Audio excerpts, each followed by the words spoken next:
Welcome, welcome, welcome. No maniacs. What's happening, y'all? Miss y'all. I wish I can do this every day with y'all. 24 hours a day, 7 days a week. I wish I could, man, just to be here for you guys because I know it's a lot of emotions out there. But before we get into all that, thank you guys for being here one more time. And we have a special guest tonight, Kansas City reporter Kevin Holmes, two-time Emmy Award-winning Kevin Holmes, in the running for Welcome another in. this year, but he's not here yet. But when he comes, we'll introduce him the proper way. But before he gets here, while we have a little bit of time, let's talk about us. Let's talk about the Bears, man, and what an emotional 36 hours it's been. Before we get all the way into the details, guys, let's say this, and this is out of respect. Um, we know all we know about Alan Williams is Alan Williams has resigned as the Bears defensive coordinator. It's a whole bunch of speculation about why and things that might be tied to it and all that kind of thing. I have talked to a couple of reporter friends of mine and associates that we have. There's nothing definitive as of this point. Could there be more reporting to come moving forward? Quite possibly. But right now, what we know is he's no longer the Bears defensive coordinator, and he stepped away for mental health reasons, apparently, and to take care of his family.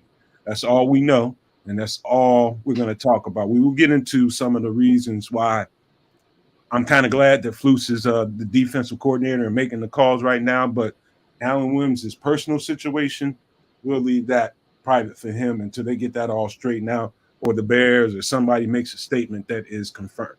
So we'll just leave that stuff alone. Fellas, how you guys been, man? It's been a tough 36 hours or so, man. Bunch of stuff going on, man.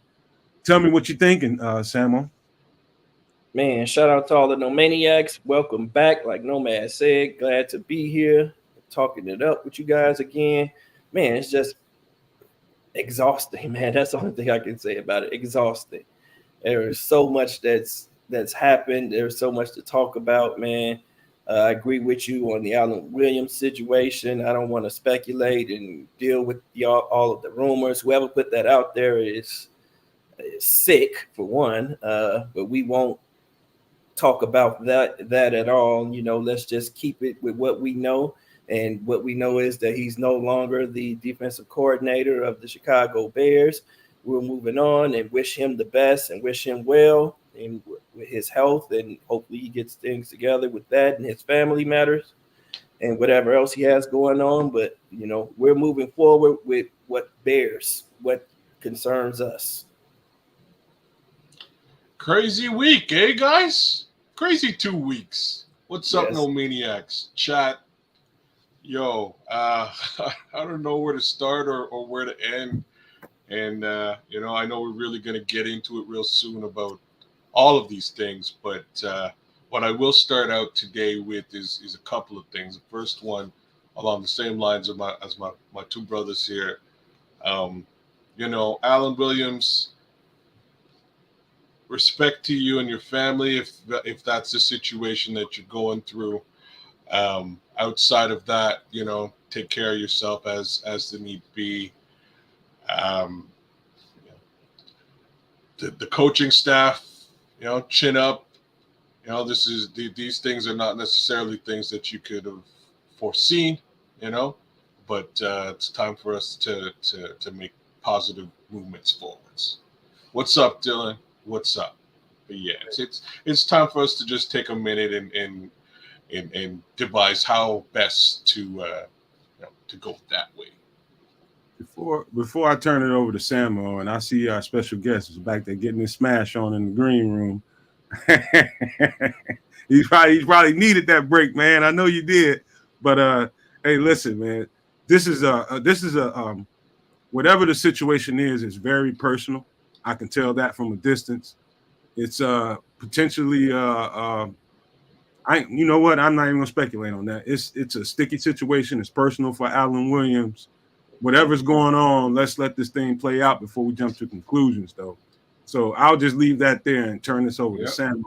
So we have our special guest in the background. Go ahead, Sam. Yes, sir. No Maniacs. Help me welcome to the show. Welcome my brother, one of my ex-college roommates and teammates. This is my brother from another mother. He is the lead anchor for Kansas City NBC News. He has won the lead anchor of the year, twice Emmy winners, well, 2 times Emmy winner as lead anchor of the year. And I think he has 2 other Emmys that I'm not as familiar with. So my brother has a 4 under his belt. He's up for his 3rd anchor of the year Emmy. So, looking for that 3-peat like Mike. Let's bring him in. Shout out to Kevin Holmes. What up, brother? What's going on, bro? Man, I'm so thrilled to be a part of this, man. It's been some rough times for us. This is the wildest week ever for a Bears fan. Absolutely, man. You want to talk about it a little bit, man? Let us know, man. Let the fans know about you. And I know you from Chicago. Let them know, what you're doing here. And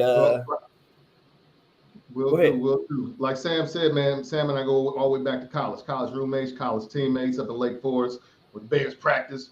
Grew up on the south side of Chicago, went to Morgan Park High School.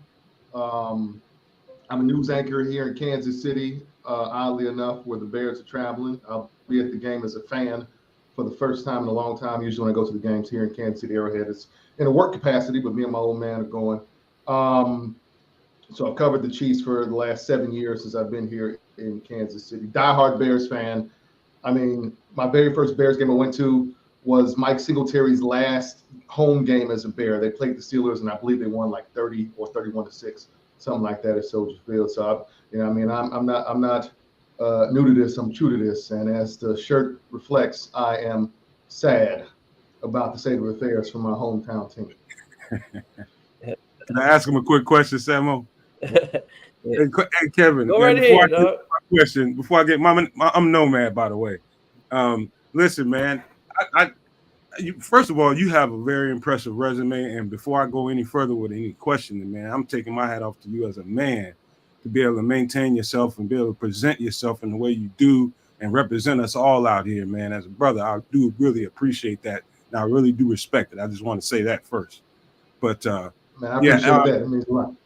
Man, you more than earned it, man. It seems like it. But how does it feel from a distance? I know how it feels for us up close, man. You being in Kansas City from a distance, is it as bad as it? Does it feel as bad over there? Does it look as bad over there? Are we overreacting, man? I think from a distance, it looks even worse. I mean, you think about everything that's happening, especially yesterday's turn of events, and I just heard that the Bears re-signed Nathan Peterman. I guess that move was just so they could try to get somebody O-line somewhere else where they couldn't nab him. But it looks even worse. I mean, we all heard the same rumors that you all heard about what happened with the DC, and now it happened. It didn't happen. We don't know. But now he's leaving due to his health. And I mean, from where I'm standing, not everything passes the smell test. When you think about when someone leaves due to health, it doesn't seem as abrupt normally. And then when someone leaves due to health, usually the team wishes them well or has some sort of well wishes toward them, whereas that wasn't the case. The Bears social media and the Bears press releases we saw just said, oh, he's no longer with us, chuck up the deuces. So I'm not saying that he did what some of the wild accusations that are out there, but what I am saying is I think there's more to it than meets the eye than just, oh, I'm leaving and departing for health reasons.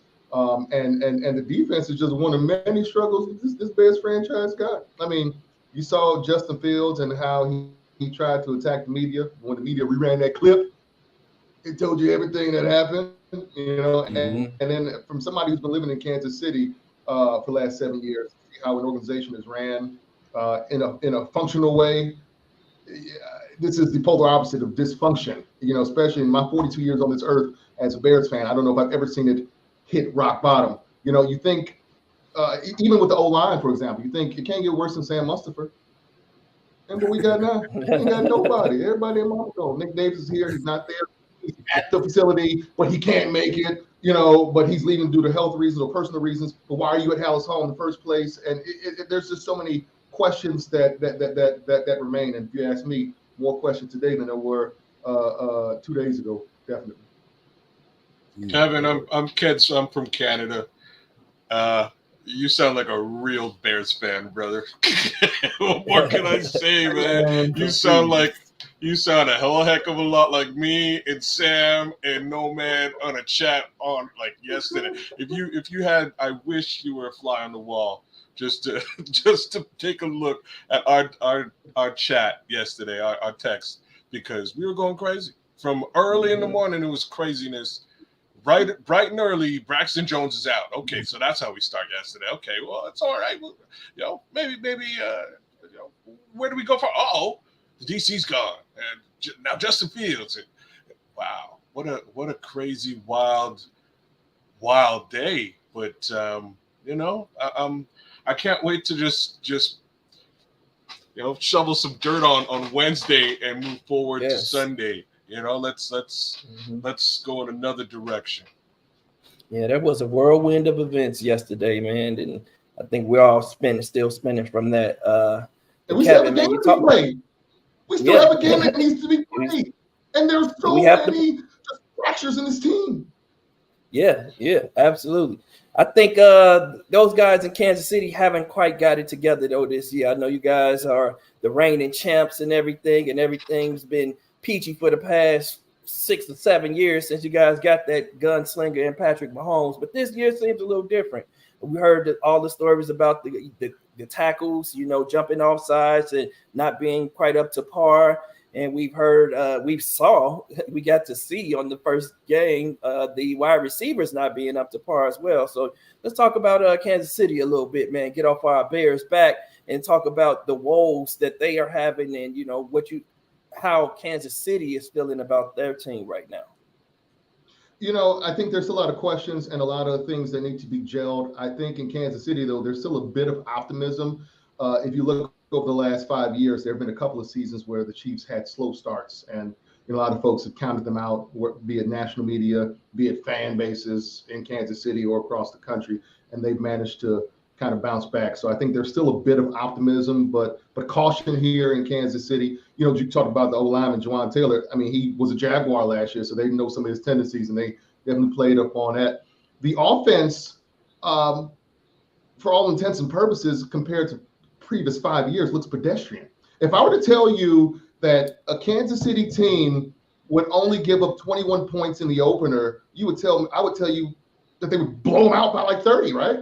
Well, they lost that game because the offense, as you mentioned, somebody dropped passes. They're still trying to get all the mechanics in order. And honestly, one of the big changes a lot of people are pointing to, and I'm not going to say if that's the case or not, the departure of Eric Bieniemy makes you wonder who calls the plays now.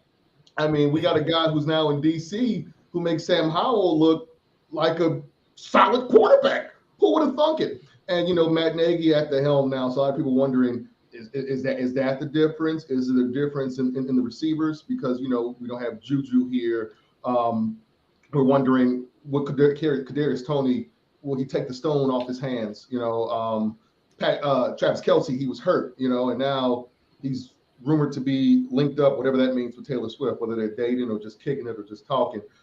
Sometimes Taylor Swift and these Kardashians, they got some bad juju there. So we're wondering what's going to happen here in Kansas City. I think it usually takes this team about 5 or 6 weeks to really find its identity. And I think because of that, there's still a lot of optimism here in Kansas City. And thankfully for the Kingdom, they're playing Chicago, a team that has the most dysfunction out of all the teams now. So if they can't really, blow them out or win by 2 scores, then it really won't be a successful game for Kansas City. Hold on, so Sam. I got hold on, chops Sam. Right now, huh? You got to let me get in here because this is a fan favorite right here, Kevin. Now there was a 3rd or 4th down and short in the Detroit game, right? And you expect them to line up, and Patrick Mahomes probably going to do a power right behind the guard and center and just get the first down. And we saw some kind of afflicted, and we said Nagy got him. The whole city of Chicago said Nagy got him. We are way too familiar with that, man. Well, I would say the jet sweep to the short side of the field. That's not Kansas City's MO. That's not Kansas City's MO. Kansas City will never do a QB sneak anymore. They did it like 2 or 3 years ago, you recall, and Patrick Mahomes got hurt. You got to protect merchandise. This is a $500 million, investment right here. So I doubt if they will ever do a QB sneak unless it's the final play of the season in the final quarter. So that's just not what they do, man. And this team is still trying to establish his run game too. So we don't know Pacheco if he's going to be what he was last year now that there's more tape on him. I'm personally questioning why they didn't use Jerick McKinnon more often. I think that brother, Yeah, he's got a good ground game. Plus, he can catch out the backfield. So the offense does not look like vintage Kansas City, what we've come to know and kind of respect the last 5 or 6 years. And I wonder why, man. We've seen that offense run before, man. And I'll tell you, that's what gives me optimism about the Bears coming down there and not allowing this to be the get-right game for Kansas City, for the Kansas City Chiefs. So, you know, I think we still have a chance as long as Nagy is in that building. Honestly, the irony of this one is pretty thick, eh? You know, it's right. Pretty thick. If we win, if we pull off some kind of special business this week, the irony will be unpalpable. Honest to God, we're talking Matt Nagy. Get one over Matt Nagy. Get one over Patrick Mahomes. That's it. Are we in Kansas City? Or are they coming to see us? We're in Kansas City, aren't we? Yep. Oh boy. Yeah, the irony if we pull this off is crazy. Yep. That's crazy. Gentlemen, let me say just before. Anyway, Kevin, I'm Chris. I am the producer. I run the whole show. But anyway, before too much doom and gloom, I want to show you guys a clip from today's practice. Oh. Thought you'd enjoy that. Can I see that again? That was actually awesome. It was, man. We needed that. I think Justin needed that. Yeah, like the best part about that is it didn't look completely fake. It was like, you know what, we're over it. Let's go. Yeah, it was the perfect thing to do under the circumstances. Get that. Let's bury that whole conversation. Let's be done with that. We gotta prepare for the champs, man. And so it was perfect timing. Focus on what you got going on in the locker room. Give them what they want. Wave at them, and let's move on. Kevin, what do you think about the comments that he made yesterday? Contrived? That was the what? Yeah, most contrived hug I've seen in years. It was like when Omar and Bishop made up in June. Oh, no. That was like. Nice throwback. Justin did acknowledge the camera was watching, so they knew the eyes were on him. That was good, though. Yep. The timing was perfect, man. They needed that. And that's what that was about. They did. So ahead. Kevin, you heard all the comments from Justin Fields about him playing robotic, man. This is something that we talked about for the past couple of weeks, and I used that exact word, him playing robotic after the first game and him just not looking like himself. What did you take from that conversation? Did you feel like he was throwing the coaches under the bus, or did he also, to have some accountability in that? And I think the media did take it out of context if you listen to the one-liners, but in its totality, I think it was taken out of context. I listened to it in its totality on a couple of platforms, and the very first answer was the coaching. And then he goes on to say, so to answer your question right away, Sam, I think both can be true. I think he was throwing his coaching staff under the bus, and I think he also did accept accountability as well. Both can be true. I mean, you're looking at a squad, man. I'm not convinced or sold on Luke Gessie. I mean, this brother was the quarterback coach in Green Bay. Having a player like Aaron Rodgers forgives a multitude of sins. So it's not like he has to cultivate a quarterback like he does in this third-year player who is still adjusting to the NFL. I think this guy is in his own head. By this guy, I mean, number one, Justin Fields is in his own head because he probably has the coaches want him to stay in the pocket. They want him to do this, that, and other. And he was so visceral in Ohio State. Granted, the level of play, D1 college is, a little bit lower than it is in the National Football League, right? But I think he gets in his own way and he thinks too much. There are so many open throws that he should have just threw it and he just didn't, or had that counter in your head to run and he just didn't. I mean, since his brother entered the league, you know who's had the most sacks in the NFL with holding the ball more than 4 seconds in the last 3 years? Justin Fields. And it's not even close. We know. It's by far. His brother leads the league in interceptions in the fourth quarter in the last 3 years, and it's not even close. It's by far. And I think he's better than what we are seeing. And some of that is with progressions. You think Brock Purdy would thrive in this offense? You think Patrick Mahomes even would thrive in this offense? I mean, they might have more wins, but I don't think they'll be successful. Chicago with Patrick Mahomes would not, and I repeat, would not have the Super Bowls or the success that we're having here in Kansas City. Think about the quarterback room even when Mitchell Trubisky first got here. It was Butt Fumble Sanchez and Napoleon Dynamite Mike Glennon. You need to surround yourself with success and people who are established. You brought in Matt Eberflus, who is a defensive guru, so to speak. Well, then you need somebody on offense as the OC who kind of has a pedigree like what Vic Fangio had on defense. You need like an offensive-minded juggernaut to come in and develop this player. And Luke Getsy, a guy who isn't proven because, I mean, heck, for all intents and purposes, they said EB couldn't do it because he had Patrick Mahomes. What makes you think Luke Getsy is even better than? He can do it, you know, when he had Aaron Rodgers, who shadowed so many mistakes that Luke Getsy might have had or whomever because he's such a hell of a quarterback. Hey, Kev, can I get this in there? I want to get your thoughts. Go ahead, dog. Kevin, it sounds like he's been a Bears fan for a long time like me. Since 1981. Hey, man, listen. So we all grew up with a traditional way of viewing what a quarterback is, right? A guy that stands kind of statuesque, stands back there, goes through 4 or 5 progressions, throws the ball to the right spot. As time has passed, I've noticed over the years, and especially more recent than not, like over the last 10 years, the speed of the game is just getting faster, faster, and faster. The defense is getting more athletic. And to me, it looks like, okay, you get lucky. And I was watching the Cleveland, and I said this on our show the other night. I was watching the Cleveland-Pittsburgh game, and I'm looking at that game, and the speed of the defense is on there. I'm just like, what are you talking about 4 or 5 progressions? You get 1, you get lucky, you get 2, and you better haul ass. You better start hauling ass real quick. And so with that said, knowing the speed of defense, him trying to explain to the reporters that, hey, man, you know, I'm trying to be the pocket quarterback that they want me to be, but my internal clock is ticking. My internal clock is telling me, hey, man, I got this many reasons I need to start moving around, seeing if I can make the play outside the pocket. And so what I've been trying to stress to people is I think the game is fundamentally transforming, and we haven't come to terms with it. That the statuesque Tom Brady that had 7 seconds back there to stand there and pat the ball and throw the ball around, he belongs in the museum next to the woolly mammoth, because this game has changed that much. And I think we have the perfect quarterback in Justin. We just need to accept, you know, what comes with that, and it's not going to look traditional the way people are used to.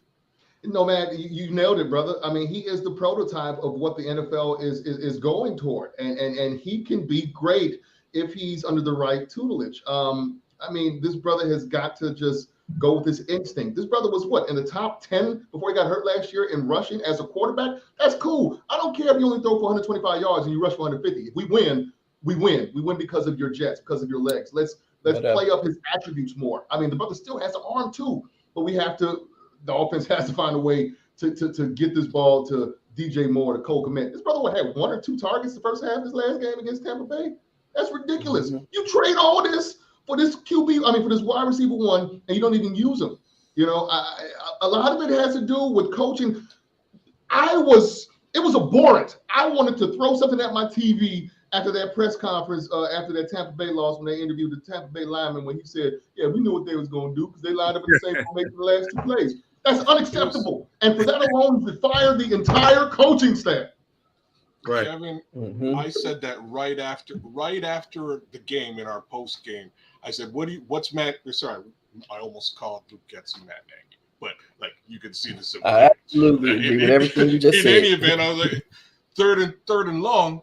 What's the play call for the Chicago Bears at 3rd and long? It's going to be a screen. Homeboy been doing screens every bloody play for 2 weeks. It's going to be a screen. How could you possibly not know that it was going to be a screen? My dude, man, I don't know what this guy's thinking, but you know, at least they're back there trying to move something forward for this week. Whole new game plan, whole new situation, and that's all we can sort of look at. But you know, I'll throw it up to Sam.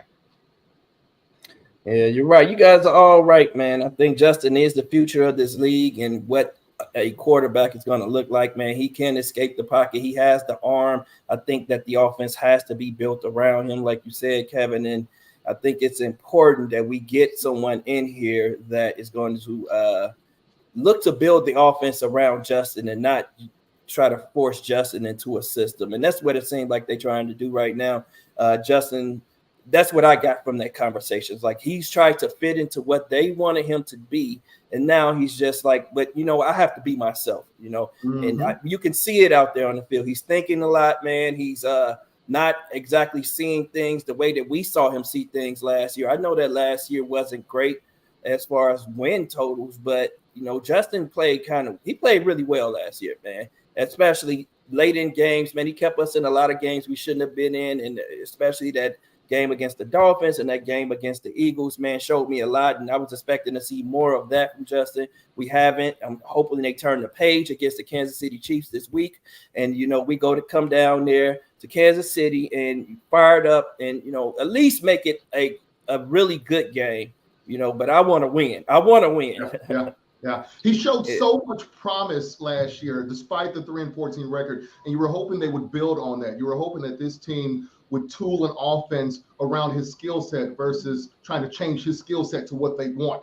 And we're seeing the latter right now, and I think that's the struggle 2 weeks into a season. Sam, you and I talked about it. I mean, Sam, you were way more optimistic than I was last year. I thought this team, before the season started, would win 8, maybe 9 games if they get lucky. But to me, that's a success. And you were thinking playoffs right away. Now I'm thinking we'll be lucky to win 5 games unless we turn this ship around quickly.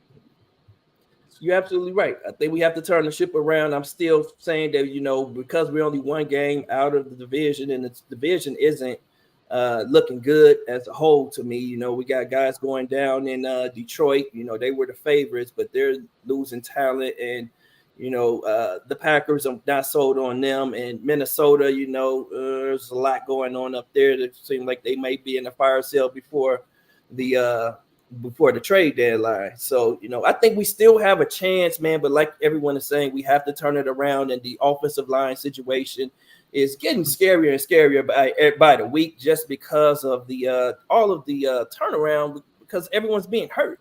Yeah. So we don't know who's going to be on the field. So that's something that Justin's going to have to deal with. And also, that's a lot of adversity to deal with for him. Can you think of how tough that is for a young quarterback, though, to have a hodgepodge of 5 different people blocking for you each and every week, a third-year quarterback? I mean, you look back in Kansas City, Patrick Mahomes, that Super Bowl against Tampa Bay, you may recall that O-line was pretty decimated. There were so many injuries, and this brother couldn't stay upright that game. An O-line really can make or break you in the right system. So in addition to having a wrong skill set or wrong offense system right now, we don't know who's blocking, who's doing what. It's hard to get a rhythm, especially for a young quarterback like Justin Fields. Can I ask you a question, Kevin, real quick? As a football player, I'm talking about as pure football player, your football understanding. I've been in situations like this where everything around us was new. Coordinators were new, the players were new. My freshman year in college, it was a bunch of people from everywhere, and I think first game, we got tore up. I mean, we got tore up. We ended up being we tore it up by the end of the season. But our second game wasn't that good either. But by the time the third and the fourth game came around, we were starting to learn how to grow with each other and feed off of each other, starting to have an understanding of who's going to be where. The trust started to grow, because we had all these new pieces.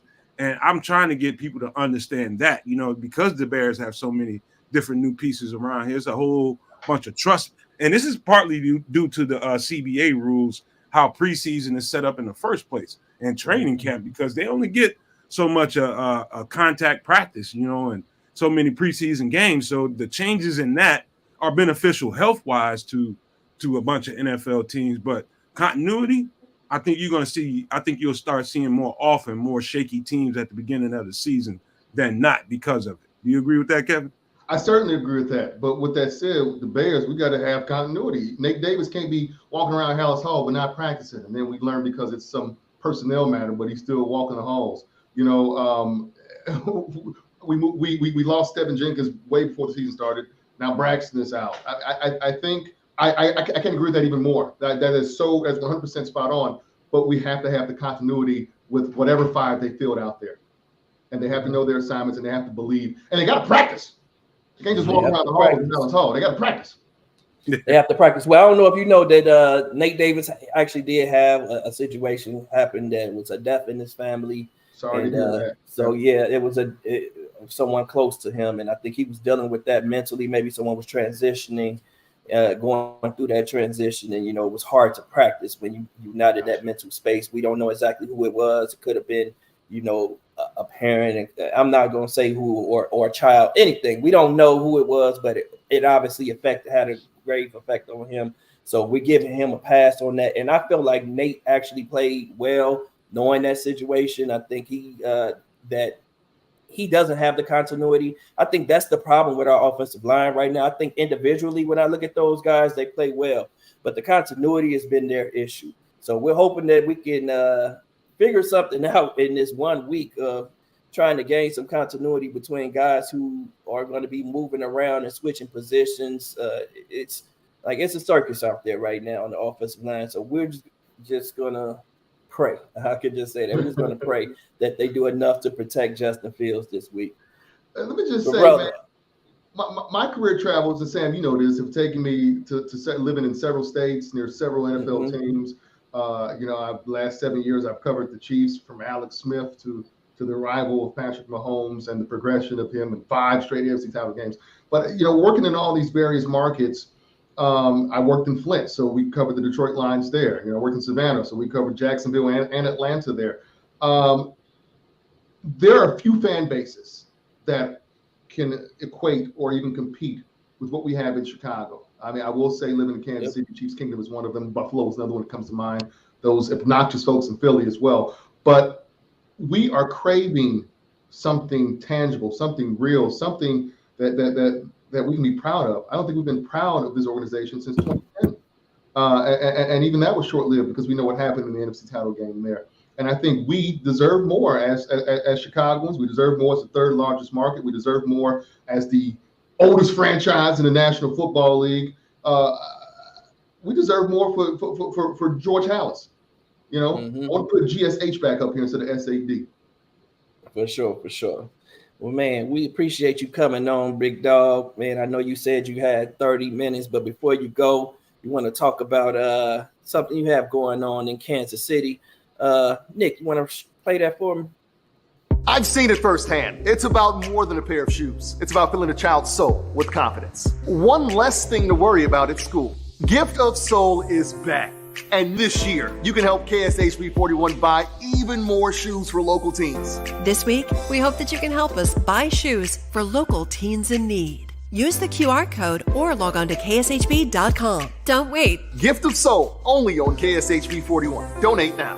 Sponsored by your Kansas City Lexus dealers.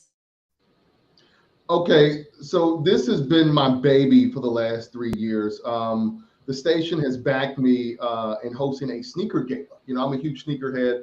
Growing up on the South Side, I wasn't poor, but at first I couldn't afford decent sneakers for a while. My parents had me young. I mean, in fact, I'm at both of their college graduation pictures as a toddler because they were coming up. They do well now, but not so much when I was coming up. And I know what a pair of shoes can do for a kid's self-esteem. It can make you feel like you're 10 feet tall. And because I have the platform here in Kansas City, I'm trying to give back by doing that. We team up with a few nonprofits in town. We try to raise money to give kids in our community, underserved kids, a pair of shoes so that they can have one less thing to worry about in the classroom, about being bullied, about having shoes that are too small, too tight. I want to leave you with this one story. And I'll tell you a bit about the mission. I talked with a teacher last year, and this teacher had a 5th grader who was walking around the halls in their cleats. He was a football player. It's very apropos here. He walked around in his cleats, and the teacher goes to the kid and says, "Baby, where are your shoes at?" And we only have 1 pair of shoes, and they got holes in them, so I ain't got no more shoes for the rest of the year. That happens a lot. I'm sure it happens a lot in Chicago. I know it happens a lot in Chicago. And Kansas City, like miniature Chicago in many respects, it happens here. So if you guys are watching, if you guys are in an opportunity or can help some way, go to our website, kshb.com. We have a tab. It's called Gift of Soul. And maybe we have a gala that's set for October 21st here in downtown Kansas City. Sam, I know you talk about you trying to make your way down here, bro. You got a place to stay. If you guys can come on. All the proceeds go to help kids in the Kansas City area. We're benefiting the Police Athletic League of Kansas and Missouri. For those of y'all who know, Kansas City's in Missouri, but we border Kansas, so both states. This group called the Urban Ranger Corps, a bunch of young men, black men in the city from ages 12 to 21. I mentor them. This other women's organization, Win for KC, and a couple of Title IX schools. They are the beneficiaries.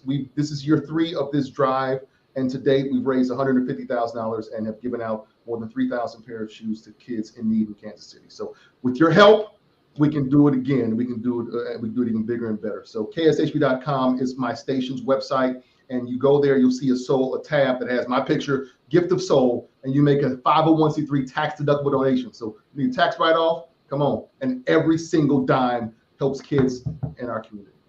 Can I jump in here real quick? Go ahead, Doc. I personally identify with that everything that stands for. Everything about that story you just told, I can identify with that personally. And it always makes my heart feel good. You didn't know, but I've been a mentor and a counselor for pretty much my whole adult life. You know, this is probably pretty much the only break I've had in that action. And I'm still doing it, you know, by way of phone and different things like that. So, man, I definitely can appreciate and respect something like that. And you can count on the Nomad Network's donation coming to you soon. As soon as I get the details when we get off of here, you can count on that coming. So I appreciate you, brother. Blessings. Yes, Sam has the link. So salute to you, big bro. Like, it's a blessing that, you know, you're in Kansas City and they have you, man. You're a blessing to that entire city. I'll say that. And I did you a better than that. We have the link stored in the description of the YouTube video if anyone is looking to donate, as well as the link to Kevin's socials on Twitter and Instagram. He's a good follower on Instagram. You get to see him act silly and some of his funnier newscasts, and him and his co-anchor, they do pretty good down there in Kansas City, man. So salute to you for all that you do, and we appreciate you for coming on. Hopefully you'll come on again sometime soon after a Bears win. And yeah. Anything you want to say before you get out of here, dog? I appreciate Be you. no stranger, man. I want you to come back just be a Bears bro, man. Just come on back as a Bears bro and just be about the Bears, man. Just come on back, man. We want you back here, man. Hey, you got it, man. I would love it. I would love nothing more. I appreciate it. KBSH. Hey, bro. All right. GBSH, go Bears. Bear down, dog. Appreciate you, bro. Who kicked him out the stream like that, man? He had to go. No, I know he had to go, right? Because he kicked him out. I don't know, Yeah, but he had to go. Yeah, he had another fight to go. It was me. He looked as though he had to go. I'm sorry, but we will get the link in the description. Link's already up. It's right in the description. Actually, I'm taking a peek at it. KSP. Okay. I put it in there already. It's already there. Oh, it's in the description. All right. Yep. Thanks, I sir. took care of it already. The link is in the description of the. If y'all want to hear, y'all link is in the story. description of the YouTube any video if anyone's interested in donating. Yeah, we probably go ahead. We'll type that up and hopefully we'll have that up for Sunday or something, man. We can have it going across the screen so when people it's in the chat now too. Yeah, there we go. Appreciate that. Thanks, Chris. No, funny story, man. You want to hear a funny story? When I was about 14 years old, you know, and this is gonna sound crazy to people who didn't grow up in an urban environment. So it was this. I was out in the park hooping, and I had you know, I don't want to say my family was just my family. We were poor. I ain't gonna lie to you, man. We were poor. Ain't no getting around it. We were poor. I don't know that my mother knew that the situation was as bad as it was for me and my shoes. It wasn't only my shoes that had holes in it. The shirt that I had on had holes in both underarms, and I'm out here in the park just playing. And so this guy, I ain't gonna lie to you, man, he was a drug dealer. He's cracking on me. He's cracking on me big time. Though. Every time I raised up to shoot a shot, he was cracking on me bad, and everybody was laughing. Here's the beautiful thing about it. It was other drug dealers out there, right? And so the other drug dealers kind of, you know, I took it lightly. You know, I was laughing with them and all that. I still was feeling bad. But, you know, one of them pulled me to the side and it was like, hey, little bro, how much you need? I said, how much I need for what? He's like, how much you need to get you some new clothes and some new shoes? I'm just like, how much you gonna give me? He's like, I give you 500 right now. You go get you some, get you some clothes. And anyway, I ended up taking that money, and I went home, and my mother found out about it. Right, my mother found out about it, and she's like, who gave you that money? And she knew the guy, and so she was like, I'm getting this money. I'm going to take him that money back. Long story short, she went and gave him that money back. After that, I think she was more conscious of me as a teenager and my needs. And after I told her the whole story about, the whole park was laughing at me. You know what I mean? Everybody, it was girls out there and everything. He was trying to make sure that didn't happen to me again. And so even though that guy was, all his money was ill-gotten gains, the principle that he was using those ill-gotten gains for was for me to not have to face that humiliation, amongst my peers. And my mother in return was like, hey, you know what? I'm going to pay more attention to you. Why didn't you tell me that she was? I told you this 2 months ago, Mom. You just forgot, because she was working 2 and 3 jobs. You know what I mean? So that story he was telling and that whole fundraiser he's got going on hits home to me, bro. Believe me when I tell you. Me too, man. I have a very similar story to that, man. It's almost exactly the same. Well, I was getting bullied at school because my shoes were a little, they were a little on the raggedy side. Mom used to shop at Shoe Bazaar when we had to go get shoes. I don't know if you guys remember Shoe Bazaar. You want to come and get shoes, shop at the Shoe Bazaar. That commercial from back in the day, I was one of the Shoe Bazaar kids. They had all the shoes in the bin. You go pick you a pair of shoes. So I would go there all the time, and I would wear those shoes for a while. I know you remember, Chris. Look, no, but how did the commercial go? At the Shoe Bazaar. That was worth the price of admission. I'm gonna find that commercial, man. Hey, when I was a kid, didn't nobody care what kind of shoes you had on. We was wearing Chuck Taylors, baby. Man. All right. Yeah. Hey man, look, we're not gonna be tone deaf, chat. We know y'all want to talk about the Bears and not our personal stuff. So let's get to it, man. Let's to it. Let's talk it up right now. Let's talk it up. Hey, listen, man. I was so glad when Justin Fields did that, and I can tell based on the I think who was it, DJ that got interviewed after practice today, and he was like, yeah, he was probably telling the truth. He is playing robotic. He is trying to be too much of what they want him to be instead of what he knows he is. Yeah.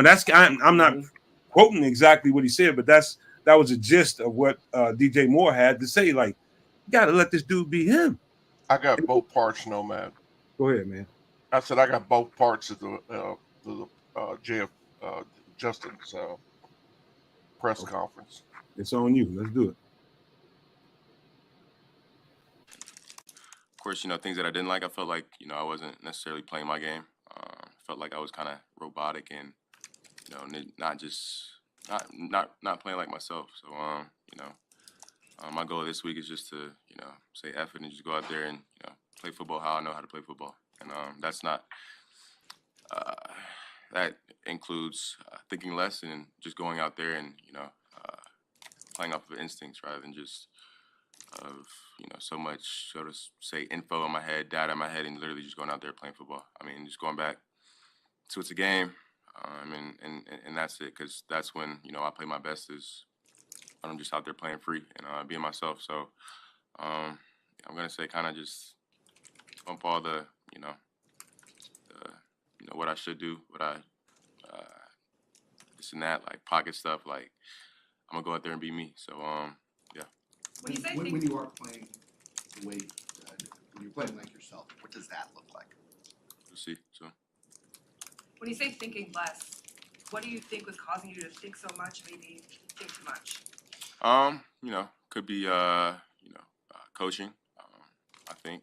But at the end of the day, it makes it, they're doing their job when they're giving me, what to look at and stuff like that. But at the end of the day, I can't be thinking about that when the game comes. I prepare myself throughout the week, and then when the game comes, it's it's time to play free at that point. So just thinking less and playing more. Hey Justin, we've heard this before. You guys' jobs are to get clicks, so it's like when you take my quote out of context, when you just say that, if you paint the picture on the inside out, like y'all are trying to split us up as a team. I'm not blaming anything on the coaches. I'm never going to blame anything on the coaches, never going to blame anything on my teammates. I will take whatever happens in the game, I will take all the blame. I don't care if it's a drop pass, it should have been a pass. Put it on me. But never will you hear anything come out of my mouth to where I will blame it on somebody else. In this organization, my teammates, never will you hear that. So I just want to clear that up and just know that, like, I need to play better. That's it, point blank. If y'all, that's what I should have said in the first place. But, I was trying to give y'all more details because, I appreciate y'all for doing what y'all do. And I try to give y'all the information y'all want for you guys' job. So I'm going to do that and in the future, but I ask you guys just to put the whole quote out. Don't cut it up into words and pieces to make it seem like I'm saying something that I'm not. So again, appreciate you guys, what you do, and y'all have a blessed day. That's it. Okay. All right. Let me jump right on top. I got this, man. I got this. And we're gonna hear everybody's point of view. But let me say this. And this time I'm gonna call out names, and I'm usually reluctant to do that. But Dan Wiederer, man, you know better than this shit. You do. You know exactly what you were doing when you put that tweet out there. You knew exactly what you were doing, and you were trying to throw a grenade in a situation that was already combustible. And what you did was establish exactly what you planned on doing, was to grow dissension. And what he did, you talking about the first interview versus the second interview in the locker room, and the second one was him just being noble and trying to be the leader that he is, and so on. Okay, man, somebody got to go fall on the sword. Justin, you go ahead and get in front of this, man. I'm gonna be the leader, man. Put it on me. If somebody drops a pass, that's my fault. Put it on me. But what he was telling you in the very beginning of his interview with the media, in the first one, was exactly how he felt. And it's exactly what we've been saying on this network since the first game. Since the first game and the after show. The first post game, we said it. Like, he's back there trying to be what they want him to be instead of being who he is. And that's all he was saying. I'm a hell of a football player when I can play free, when I can be free of having to think too much, standing in the pocket with a line that I'm not too sure about in the first damn place. And that's what he was saying. He was complaining and trying to explain himself to the media why you were seeing him being robotic or a little too mechanical. He was telling you why, because he got too much going on in his head, too many. I mean, at some point you have to say to yourself as a coach, is he gonna ever be able to establish what we want him to establish? Does he have the time to establish what we want him to establish? Or should we scrap that plan and should we just allow him to, take the chains off right there at the line of scrimmage? If you don't like what we just brought into you or we just sent into you, call it at the line of scrimmage and be you. And let's see what happens. That's the decision they have to make as a team, as a coaching staff. And Justin has to, if it's not happening from his coaching staff, he's got to take this into his own hands. Because if it doesn't work here, he's going to always be labeled as a bust, and he'll never get away from that. So you put your own fate in your own hands, Justin. The hell with what they're talking about. Do your thing, man. If that means leaving the pocket on, 4 out of 10 plays, then leave the pocket and make something happen. Don't worry about it. Let the chips fall where they may. I think that's what he was saying. All right. So I can't. I didn't see the Dan Reader. I'm literally going through Twitter right now, trying to find the Dan Reader tweet. That would be interesting to see. What I did see at the time, basically right at the time, was a tweet from Bleacher Reports with Fields' face in his uniform, and it just says it could be coaching. ... And the good old quotations. So that's what I saw.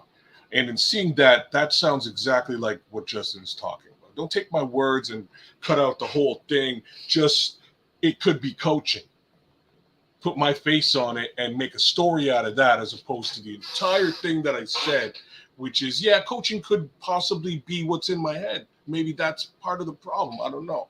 He was being a little speculative there and just speaking from the heart. And I give him full respect for doing it. It probably needed to be done at that particular time. Let's hope that in doing so, maybe they all cross a bit of a bridge together, and hopefully that's what what we can use to galvanize this team, because that's really what's needed at this present time is for everybody to come together. Do I feel like when Justin said it, did I feel like he was throwing Getsy under the bus myself? Yeah, I kind of felt that way. But at the end of the day, if the coaching is what's in his head and that's what he's having a problem processing, then he needs to make it known so that he can get the help he needs to move forward positively. So I don't have a problem with that. I think it was important that he was able to share that yesterday, and I'm not going to hold it against him in any capacity. It's terrible. Poor kid. Was it him throwing him under the bus? Because those are strong words. When you say somebody's throwing someone under the bus, is it him throwing them under the bus, or was he just really putting his finger on what's really bothering him?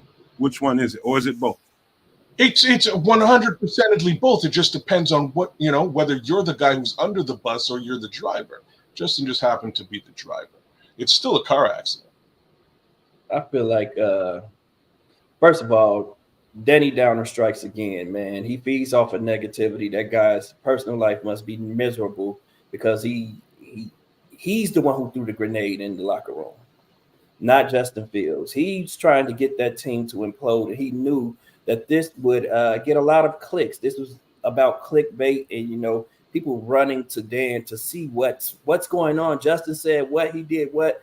I don't feel like Justin threw the coaches under the bus. If you listen to the beginning of that, he talked about himself and why he's not playing well. And he specifically referenced that, I'm taking the coaching. He was just like, but it's just not natural to him. That's what he's saying. Like, that's not natural to me right now. I need to do what's natural for me right now in order for this team to win, in order for me to play better. That's what's going to help us. And he said he needs to play better. He says, they asked him if there were some play calls that weren't, to his liking. Yes, he agreed with that. But he says that, it's the coaching and, him trying to meet all of those coaching points is what's causing him not to play well. He didn't say that, Getsy specifically is not. This coach right here is my problem. He wants me to do X, Y, and Z. And because I'm trying to do X, Y, and Z, I can't be. That's not what he said, man. Like in his totality, I understood what he's saying. Like, man, I'm trying to execute the way that they want me to execute. And I think that's stopping me from using my natural instincts and, and my natural given talent. And that's not how it's supposed to be. I think Justin's a literal person. And I think he's starting to acknowledge that. Like, he's taking everything they're saying and he's just trying to apply that fully and completely into his game now, as opposed to, incorporating that into, who he is as a player. And I think that now that he's, seeing the last two games and, watching the tape and seeing guys wide open and knowing like, man, I should have just run out of here. This is when I should have escaped the pocket and maybe kept my eyes downfield and hit this other guy, not necessarily just run out of the pocket and just look to scramble every time. So I think this was a great turning point for Justin. I think it's good for him. It shows some maturity on his part, to recognize and recognize, what's going on with himself, and I think it's going to be a self-esteem builder for him, for him to be able to come out and speak out and say what he had to say and get it off his chest. I think he looked relieved in that interview to me. Like, he looked like a weight was lifting off his shoulder. The more he talked, I saw the weight lifting off of his shoulder. Mm-hmm. And, even if I'm saying that he threw him under the bus, it's not in a negative way. He's not lying. Is really probably the best thing that I can say here. It's not a lie that he's telling on anybody. These are actually the facts of the matter and how he feels about the situation. And he's being truthful. He's actually telling the truth. Take it for what it's worth. If that truth comes back and it hurts your feelings, you have some sort of, you are directly impacted by those words, then perhaps a change is required. And that's how conversations in the world should be, right? Like, people have to tell the truth. People have to own up to how they feel or how a situation is affecting them, so that you can rectify the issue, so you can find a solution. It's it's common sense, but in the realities of the NFL, nobody does that. It's all behind the scenes where those conversations happen. It's truly behind closed doors. Justin Fields today went ahead and said some stuff outside of closed doors that I'm sure they probably would have liked be kept behind closed doors. But the fans were screaming for it. The media was screaming for it. Everybody needs to know, hey, Justin, why didn't you hit Roschon Johnson when you pumped it? Why? Unfortunately, we still don't have that answer. The answer to that at this present moment is we'll see when he stops playing robotically. And we'll have to trust in that. Let me say this too.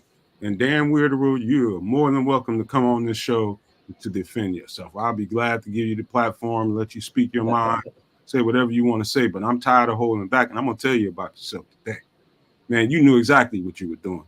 You knew exactly what you were doing. You ran out there, and you knew there was an opportunity to really – you don't like this fan base.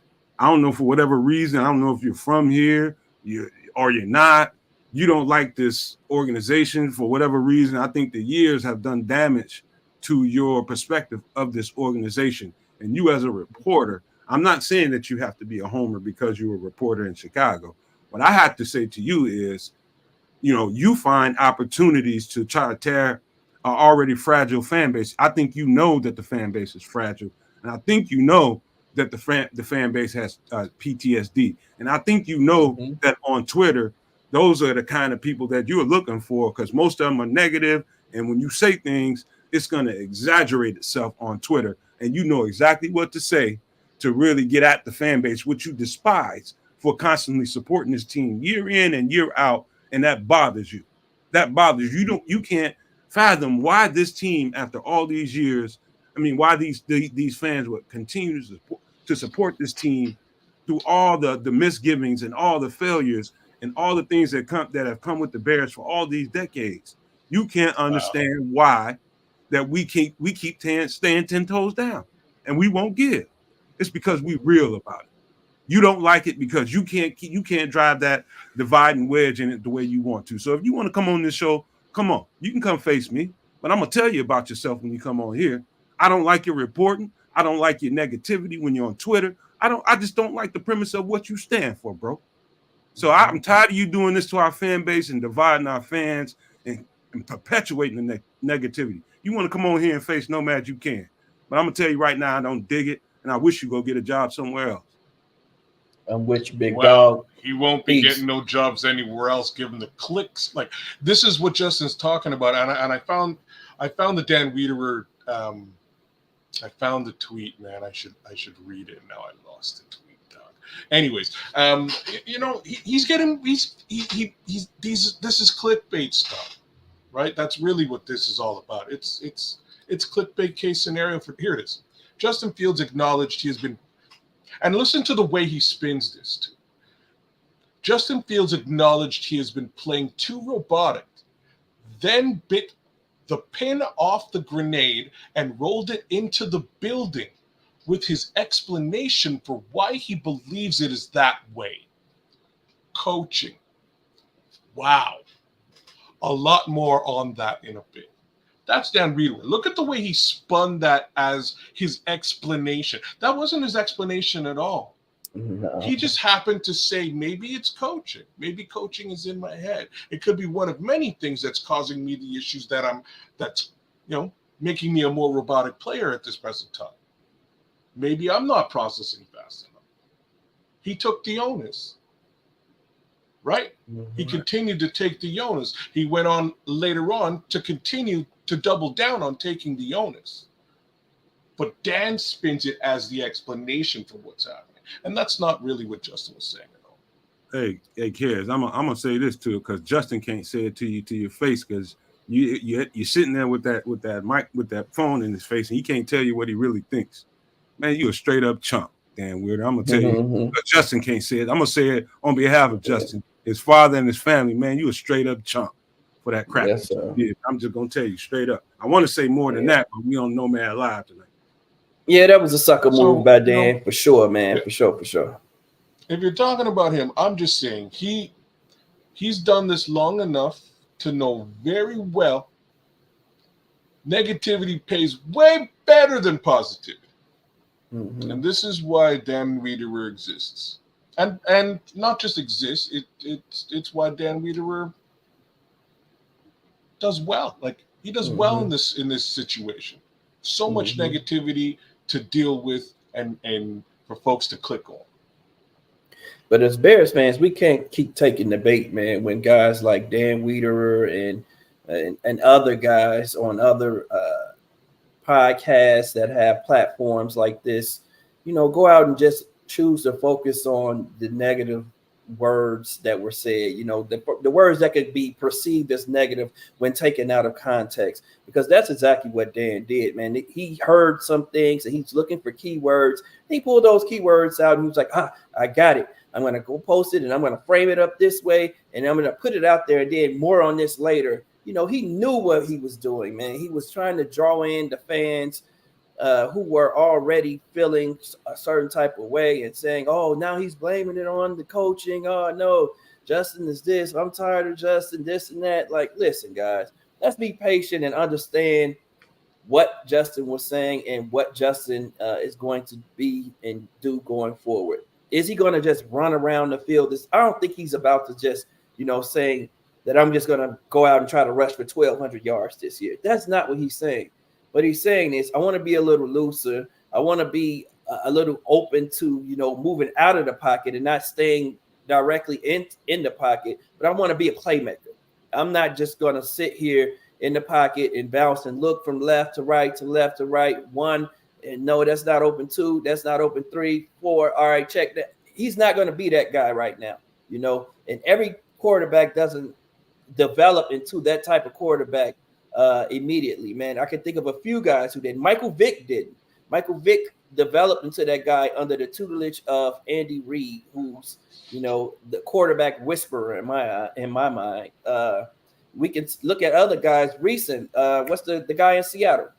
Hold on, Sam, because Rich Boy about to make me feel bad, but I don't know if you're gonna get me all the way there. Rich Boy said, I ain't gonna lie, Dan Wiederer is negative when it comes to the Bears, but he did apologize on the show. I don't want to hit on if he did, my apologies for digging in your hindsight, brother. But I'm gonna say it to you like this. He's the type of guy, and I still believe this.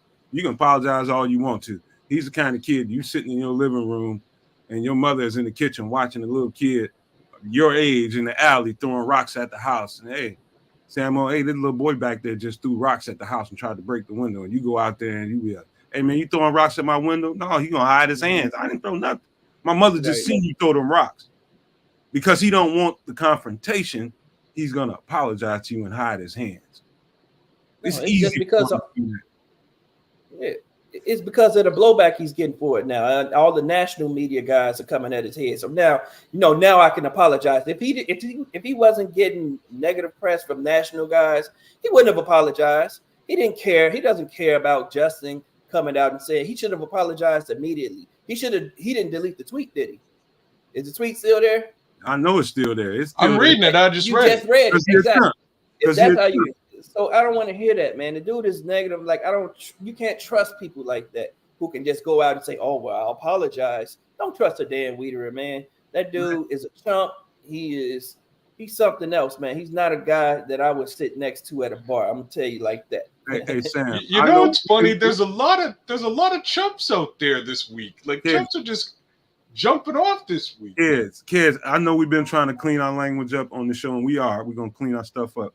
But I'm gonna tell you like this, man. What did I say? Take your ass back to Tobacco Road where you was reporting on NCAA and North Carolina Tar Heels, and go get you a damn job somewhere where you're more happy. Get your ass out of Chicago.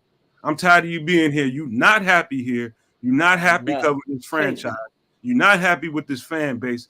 Get your ass on up, pack your shit, and go on down to wherever you come from, or go cover somebody else. We tired of you here. I'm tired of playing games with it. Get on up out of here. You ain't happy here? Bye. Don't let he's happy making money, man. That's it. He's happy making his money. And this is why Courtney Cronin got that job. Like, not to say Courtney isn't amazing at what she does. She's really, really good. But Dan was the other guy going for Courtney's job. And the fact of the matter is, they couldn't deal with him being a captain negativity. Mm-hmm. He got passed up for a younger, smarter, more intelligible human being. Hey guys, we about to have a special guest, man. My boy Courtney Sean. Cronin. I'm just messing. No, not this time. Not this time. Our boy Sean from Sports Zone Chicago. Sean Sierra wants to join. Hey, jump in, Sean. Sending him an invite right now because I know that was my second guess. I know he's hearing I know he's hearing this conversation. And he wants a piece of this because he's got more. Yeah. But yeah, man, we're gonna move on from Dan, man. I don't even want to give him, the honor. How about John talking Zagul? About that dude, man? John Z Sports. How about we talk about John Z Sports a little bit? Oh, John Zagul or whatever his name is. Zagul? I can't pronounce. I'm trying. In any event,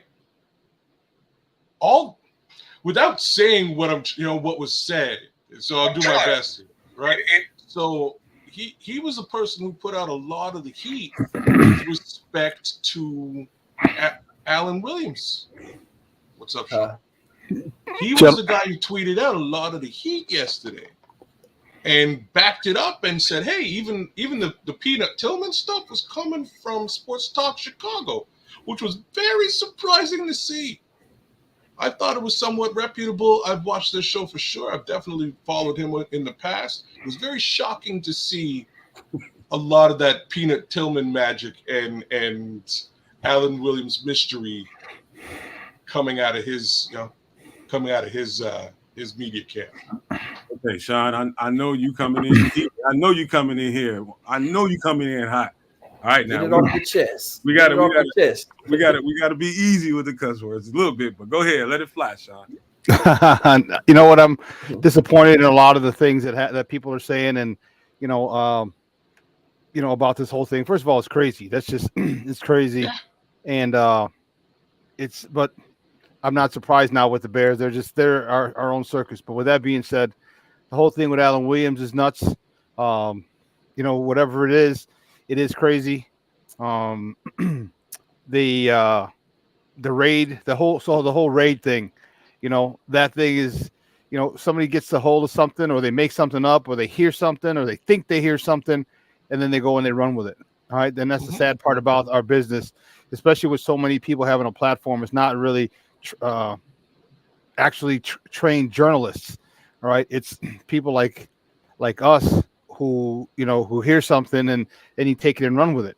So, you talked about the raid at Williams' house and at Hallis Hall. Well, they come out and they're saying, Hallis Hall says there's no raid at Hallis Hall.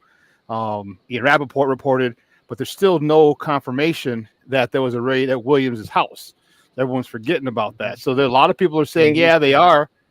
All right, Pat McAfee on his show said his sources said there was a raid. And then the Peanut Tillman being involved, it gets laid on a layer. Each layer gets thicker and thicker, and it's just full of lies. Jerry Azuma came out and retweeted John Zagel's thing and said, "This is lies. Stop lying." And so Peanut Tillman isn't part of it. So it's just a shame that people want to. I don't get it. Bears are, baseball divides us and football unites us, right?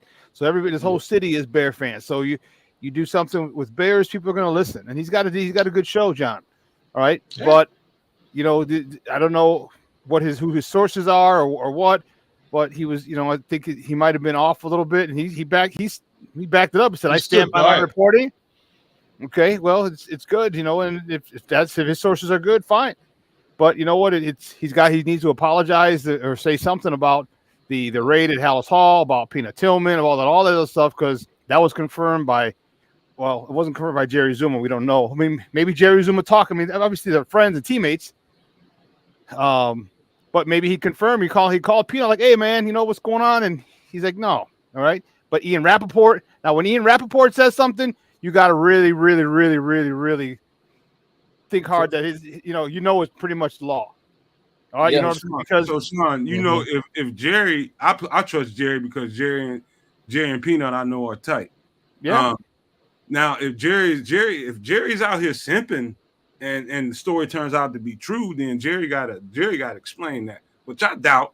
I doubt any of that is untrue. If Jerry says it, I'm gonna take his friend's word for it than anybody else's.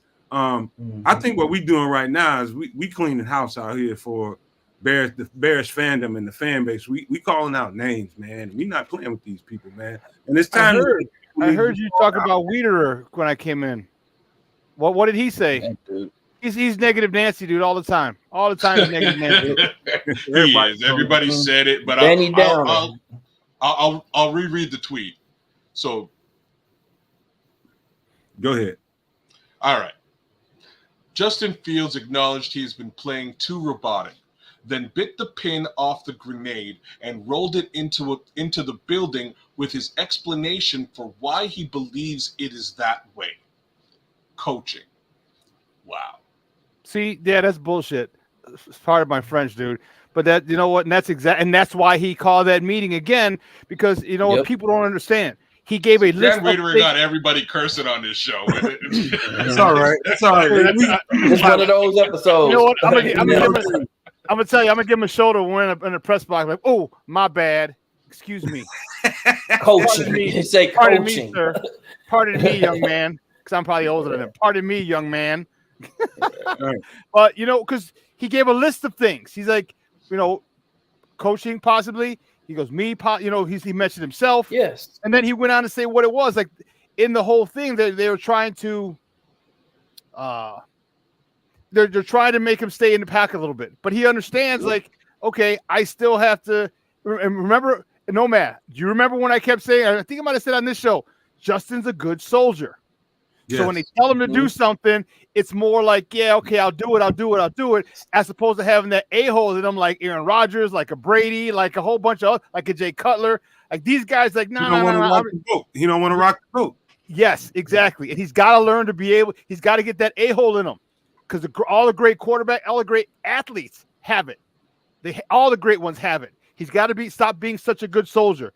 And that was him being a good soldier. Like, all right, they want me to stay in the pocket. They want me to do this. They want me to do that. Okay. And he knows. But the thing is that he feels it. You saw, he's like, remember somebody else asked him a question. He's like, about the sack. He's like, yeah, I'm gone. Next one, I'm gone. I'm gone.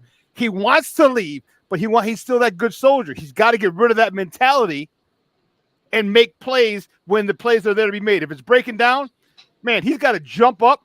He's got to jump through the whatever hole he's got, buy more time if he has to, and if he got none downfield, then just take off. You got the wheels. What they're doing, they're taking one of the most explosive weapons in the NFL, not in the Bears, not in the NFC North, not in the NFC. We're talking the whole NFL. This dude is one of the most explosive weapons, and you're taking that weapon out of your arsenal. That doesn't make any kind of sense.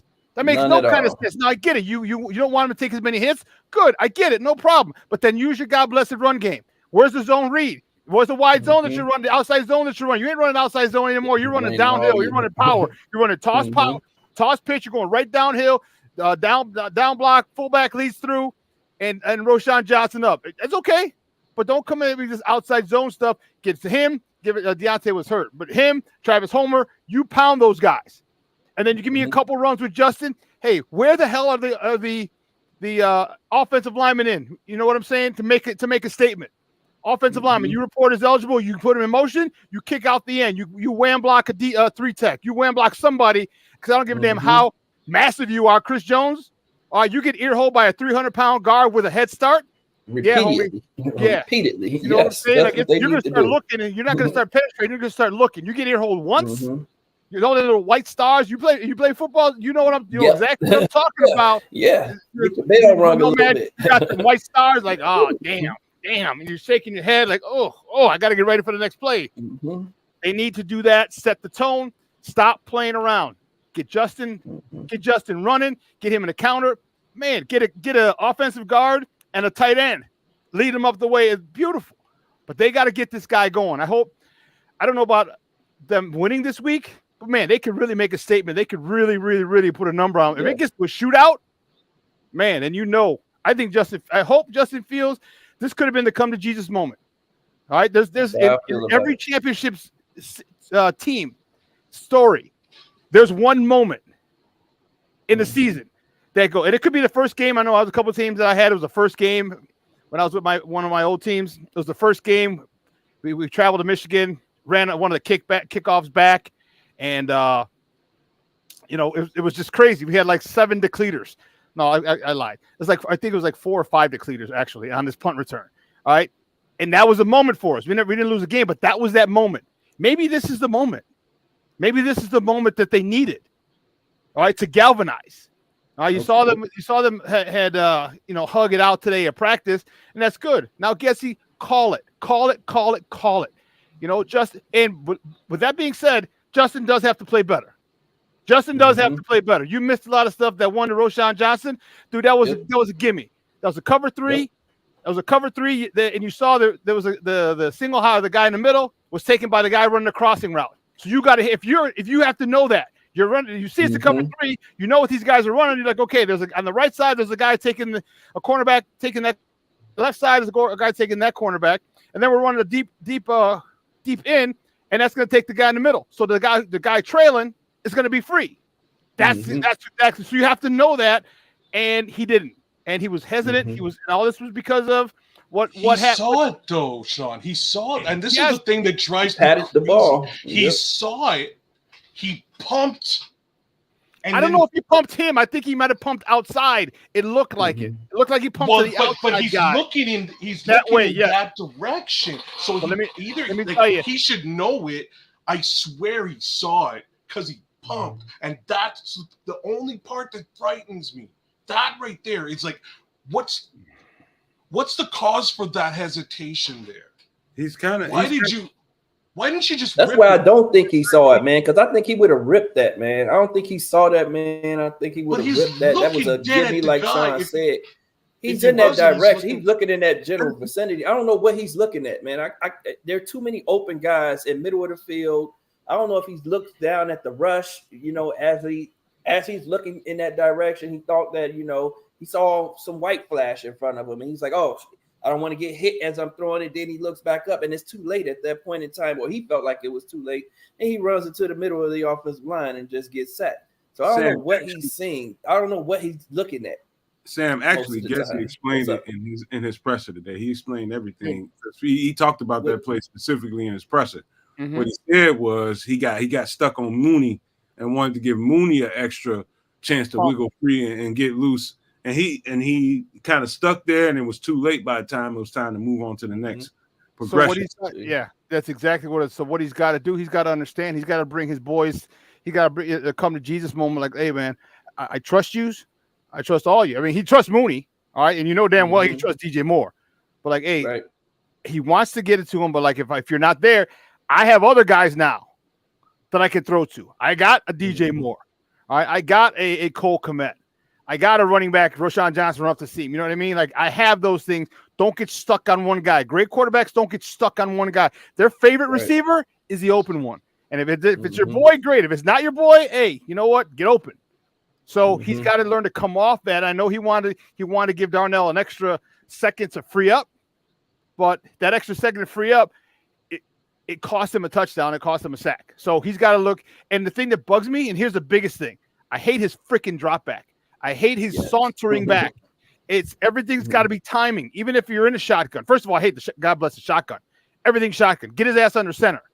Get his ass under center. Give me 1, 2, 3, throw. 1, 2, 3, 4, 5, throw. 1, 2, 3, pump, throw. You know what I mean? Get me some timing. That's the thing that really bothers me, is that his lackadaisical attitude going back.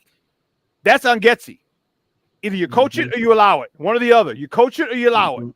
And it looks like he's allowing it. He's got to be like, get your ass back. Okay? Because when you get back, first of all, it creates a little more time between you and the offensive line, the space. Yep. All right? Secondly, it'll get you in. Boom! It gets you in your progressions quicker. 1, 2, 3. Boom! Boom! Boom! Boom! And you can tell as you're going if someone's going to come open. You can tell what the defense is doing a tad bit sooner. So Justin's got a lot to work on. I hope they did that. But more importantly, Luke Getsy, you got to hold him accountable. You got to say, stop this nonsense. Stop it. Get back. And truth be told, get him under center, bro. Just get him under center. Yes. Just get him under center. Better under center. It's 3rd and 9. I get it. 3rd and 12. I get it. Okay, shotgun. I get it. No problem. But man, get his ass under center because now you got, especially if you start running the ball, and then now these play fakes when you go, the mesh is a lot cleaner. Play action. Now linebackers and defensive ends like, oh wait, oh damn, he kept it. That split second is the world. That could mean the difference between a TFL and a 60-yard touchdown run. That this little oh damn, he got it. Sean, I want to bring something up to you real quick, and just for you guys in the chat and everybody that's watching this show, thank you guys, and make sure you. I'm gonna tell you something, guys.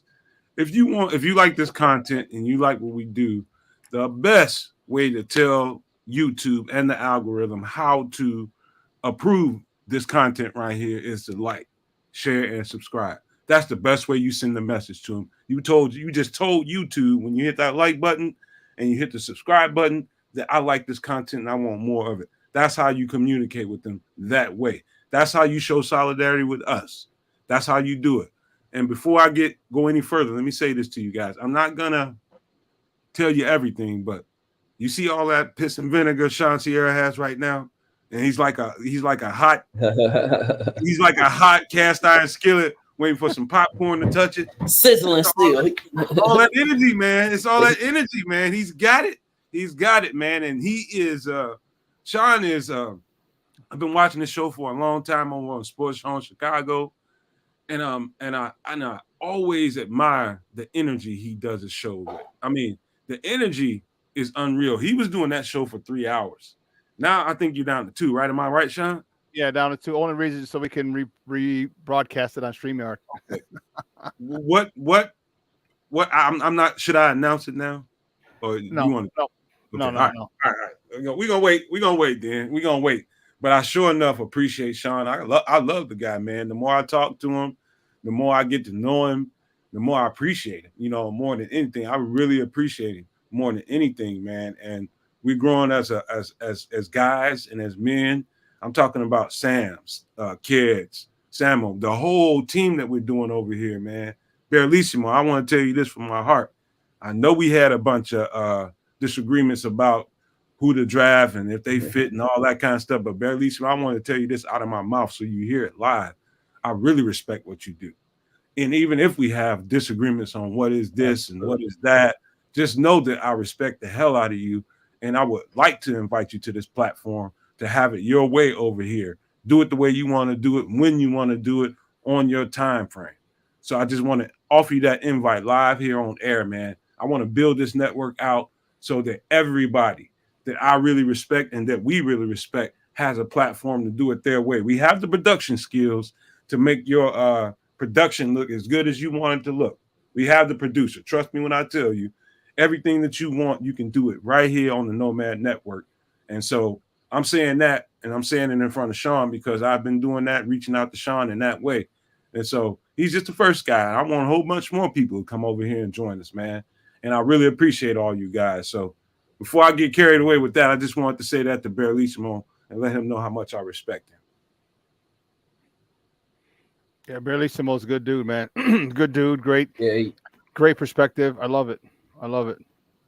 So, hey, I gotta run, man. I appreciate it. I just want to hop on, and no, man, I'm gonna holler at you in a little bit. All right.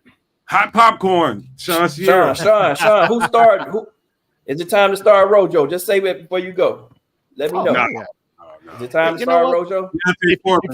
If you're gonna throw the run the ball downhill like you did, if you're gonna run 21 personnel, then yes. If you're not gonna run 21 personnel, you're gonna run 11 personnel.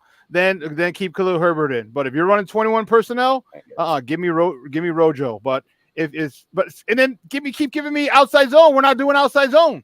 We're not running outside zone. Like, come on, man. Because if you run outside zone, Khalil Herbert is the best guy in that running back room for that blocking scheme. But if you're going downhill, give me Rojo. Mm-hmm. My brother Sean, man. Hey, man, I love you, man. I do. Back. Every time I talk to you, it grows, man. It gets better every time, man. All right, I'll hit you up later, man. Thanks a lot, guys. I appreciate it. My guy. Later, Sean. All right. All right, Sean. That's our boy Sean Sierra from Sports Zone Chicago. If you don't know, you need to check him out in the mornings.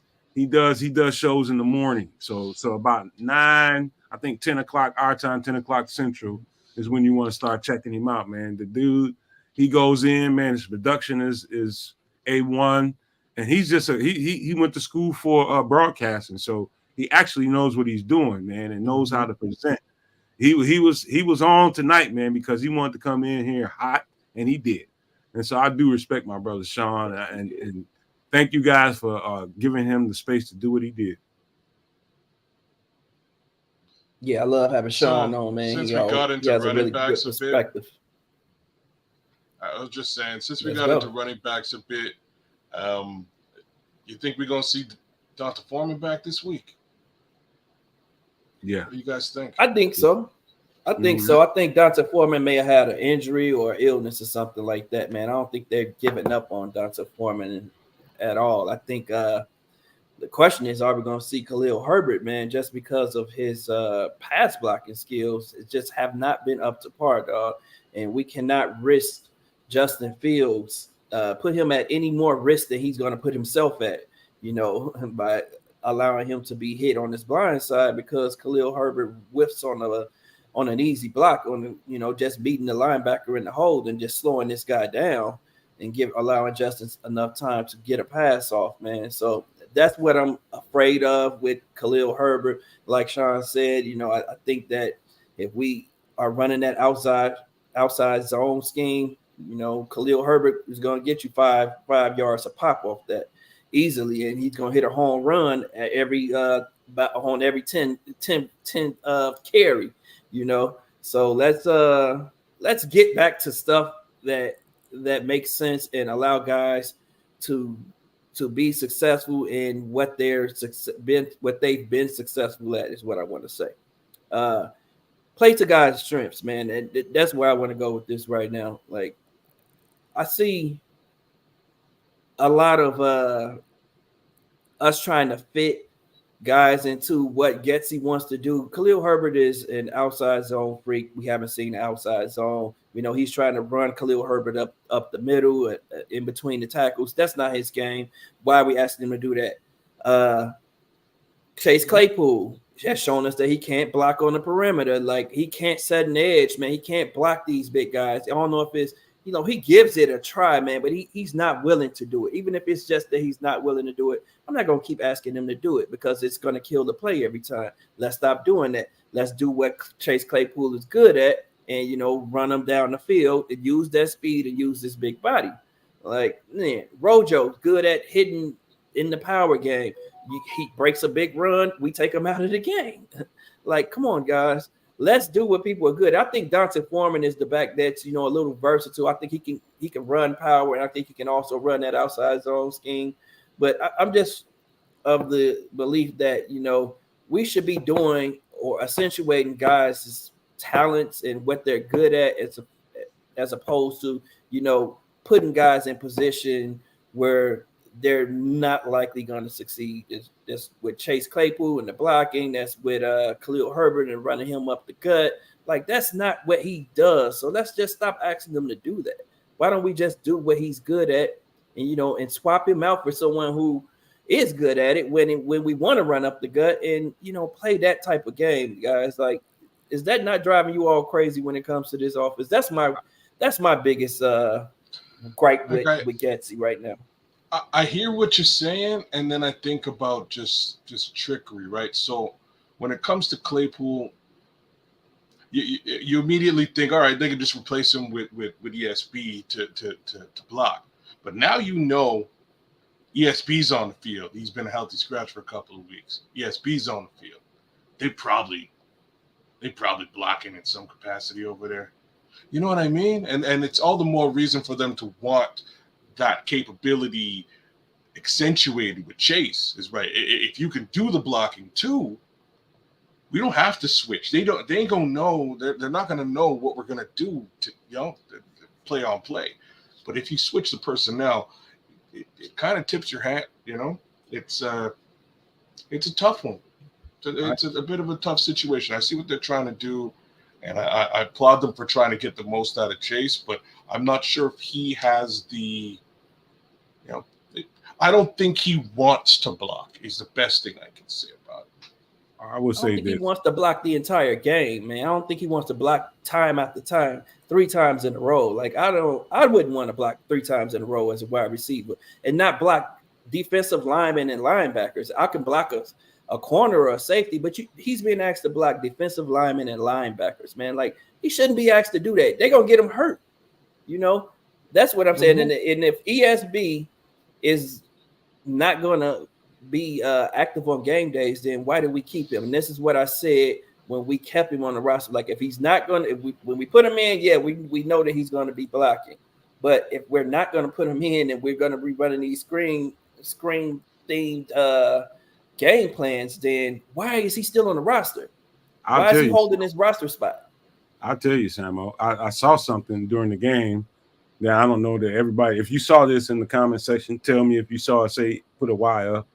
But I seen Chase Claypool come to the sidelines, and who was standing there with a headset on and with an earplug in, getting the play and trying to keep Chase Claypool involved in the game and how to do this, how to do that. He was basically giving him his script.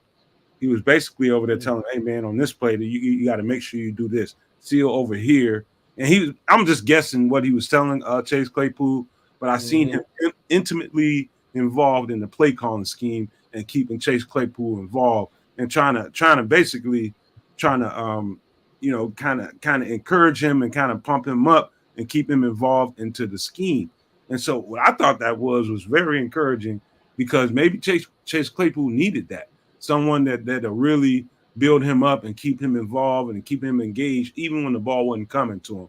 So we found out that when he's involved, like we said on previous shows, involve him in the game early if you can, get him involved, and then, ask him to do other things during the game, and then get him involved late. You know what I mean? Get him involved as much as you can, and you'll get more. You'll squeeze more out of that.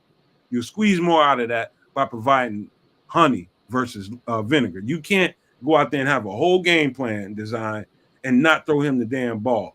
You got to throw him the ball and keep him engaged, man. So obviously he's that kind of player. I'm good with that. You know what I mean? Because every player is not built the same.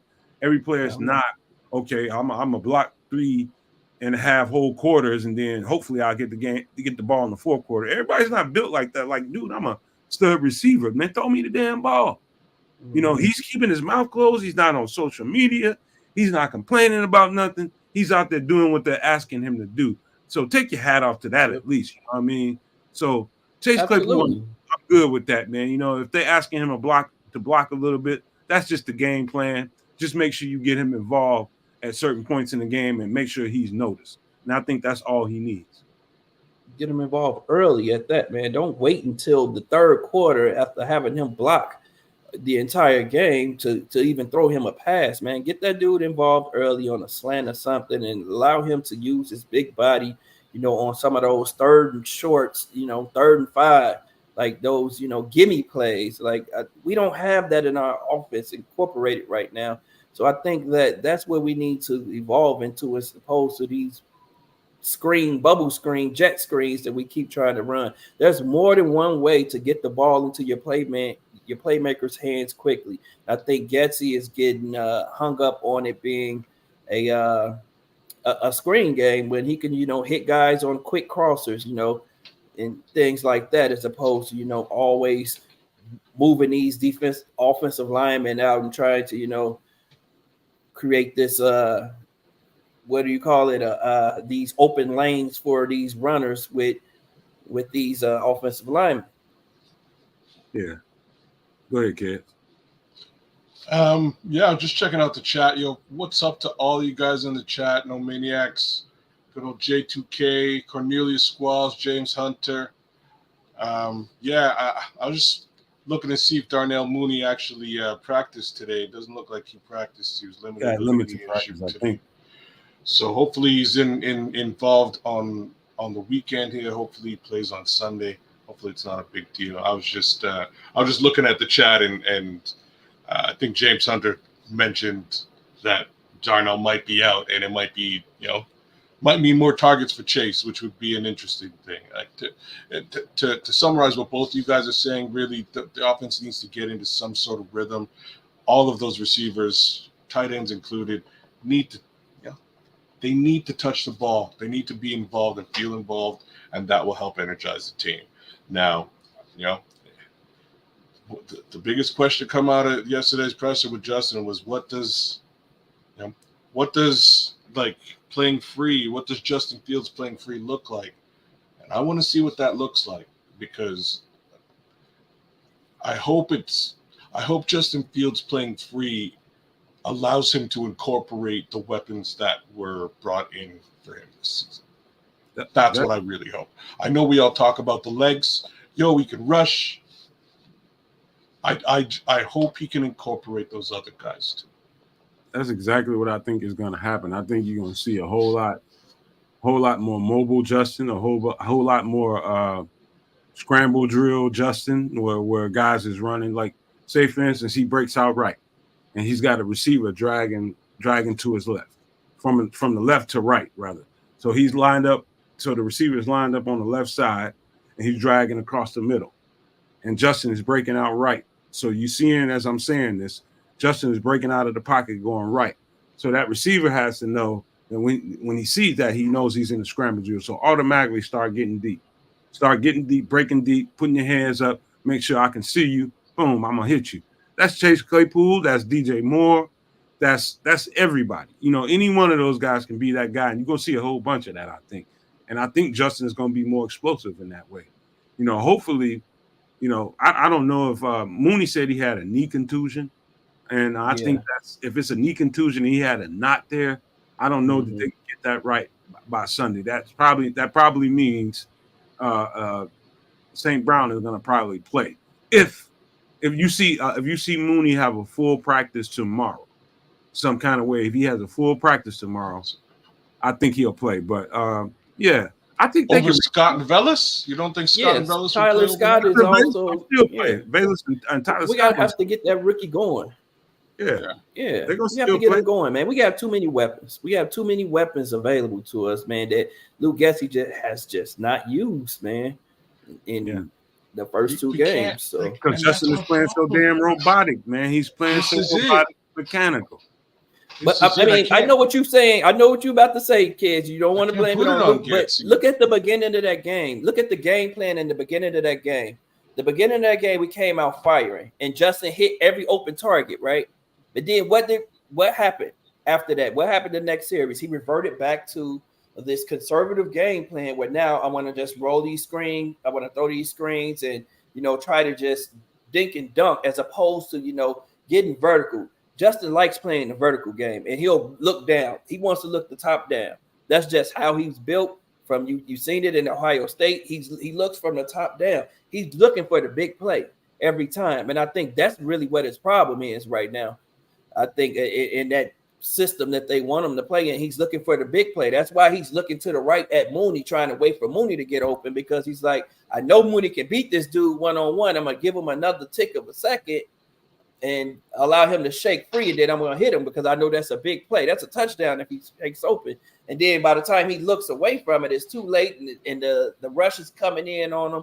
Like, man, so to protect him from that, it seems like Getsy is saying, like, look, we're just going to run some screens, get the ball into guys' hands so that we could get down the field. These guys have blockers in front of them. But the problem with moving all of the offensive linemen out every time is you also expose Justin to free rushers, these big 300-pound defensive linemen that are now running 4.5s, like Nomad is saying, that, it's harder for him to escape. Like we just saw this rookie from Green Bay chase him down. Like it's going to be more and more of that coming into the league. Like that's not going to slow down. And that's what Nomad is talking about. These big guys that are running 4.5s now who can also, keep Justin in check with that speed if he rolls out a little too late. And that's what we want to get away from. I think Justin has proven that he can pass the ball downfield on 2 drives last game. The one, that last drive when he hit Claypool with the touchdown, was also, him going downfield easily. This is the thing. I mean, there's a fair amount of evidence that he can do it. right? And I think every single Bears fan, period, anybody who's watched him play over the course of the last 2 years, we've seen it. He can do that. He's got a veritable cannon for an arm. He can throw the ball. He can throw the rock, and he can throw it relatively accurately too. We've seen all of that. Just needs to be on a consistent basis now. He just needs to feel it, trust his receivers, and let it ride. Like he gets a lot of blame, but at the same time, I don't know what he sees in practice. And that's really the one little out that I have to give the guy. I don't know what he sees. He's going to see things from a completely different perspective than any one of us could see from an external perspective. That being the case, we're looking at Justin. He's looking at Justin differently. And if he has his worries, I can see where such a conservative game plan might come from. Now, Justin seems to have the same worries. I think they share the worries. And it's just a question of how they circumnavigate them into some sort of winning plan. And we'll see what that looks like this week, man. Sunday's coming real fast. Hey, kids, let me say this to you. A quarterback, right? When you think about a quarterback, you think about a quarterback in a certain kind of way. We all do. When you think about quarterback, first thing comes to your mind is, okay, quarterback is supposed to do this. Quarterback is supposed to do that. He's supposed to operate in this manner or that manner. And it's pretty kind of black and white. If he's not operating in the style and manner that people are accustomed to seeing. And I said this at the beginning of the show. I know you didn't, and I'm going to stop you from saying it again. So give me a second. Right. I know what you're saying, and really where you're going is, again, there's a style, there's a question of style here, right? I'm not looking for anything specific other than, and I'm going to say something a little bit from an expectation perspective. It's a little bit lofty, right? So my lofty expectation is that he elevates the players around him. That's the best way I can articulate that. It's not a style. It's not whether he runs it or doesn't run it. I don't give a rat. You know what I mean? I don't care about all that as a viewing fan. As somebody who knows the game a little bit better than your average viewing fan, I know where you're coming from. But at the end of the day, I just want to see you elevate the players around you. They've surrounded you with a supporting cast. Utilize them, regardless as to what style you decide to use. How are you going to do that, kids, if you're busy trying to be what somebody else wants you to be? I don't know. I have no. You know what I'm saying? Like, I don't know. I have no answer to that, and that is the question of the last 2 years. That's the question that Justin Fields himself came out yesterday and said he must answer. Right? Like that is the question. But there's two ways of looking at this. The first way is Justin Fields plays full-on hero ball on Sunday. Full-on hero ball and puts the game on his back and he wins us this game. Or he distributes the rock to the weapons he has around him and also utilizes himself as a weapon while doing so. And that's really what I want to see. I want to see the latter, not the former. I get what you're saying, man. And I'm gonna end it like this conversation. Look, I think energy.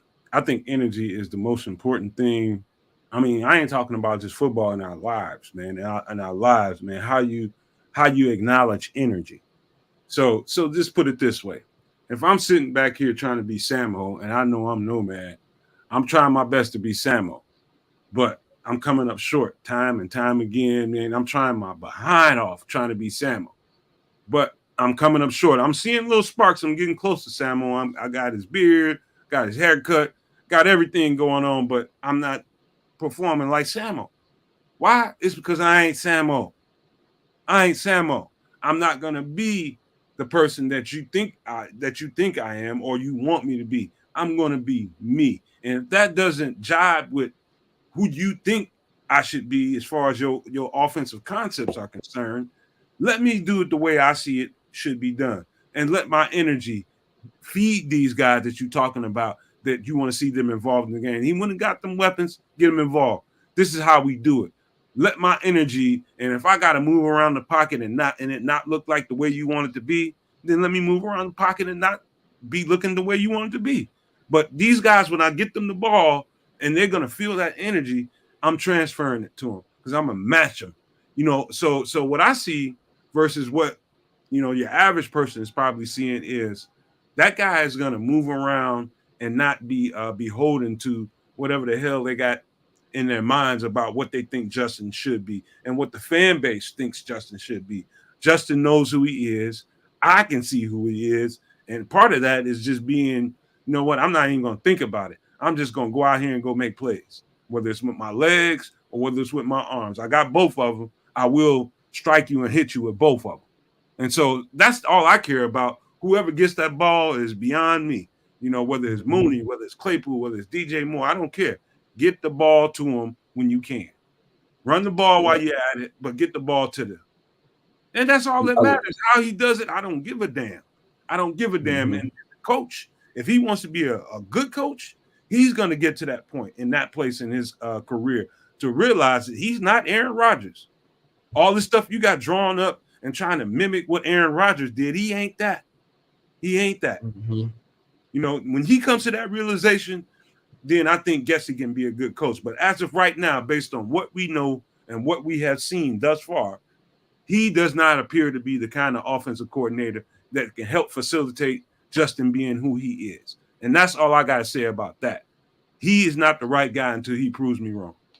No, you're not. Agreeing with you. You brought up a very big point there, right? And we all have to recognize the fact that Luke Getsy basically was a wide receiver coach, and then he became a quarterback coach and worked with probably, more than probably, one of the greatest quarterbacks of all time, right? Has he ever developed anybody? No. That's the thing. We all know the answer to this question, right? So we all know the answer to this question, and I just finished defending Getsy, guys. Right? I just defended him a second. Yes. We didn't do this show until we did this show. We didn't do this show until we did this show. So give him a chance. Very true, right? I'm just saying, at the end of the day, if he's having troubles developing a young quarterback, it's to be understood, right? It's to be understood. He's a first-time offensive coordinator in the NFL. Yes, and this is part of the bigger problem, obviously, with something that the Bears organization repeatedly does, and that is hot. I'm all for giving young people a chance in all levels of different things. Football, leadership in football, I have always felt requires a little bit of experience in doing it. You have to do the job to know the job. In order to develop a human being into something you want to develop them into, you know what I mean? If we're talking like ninja, you don't get that experience until you get the opportunity.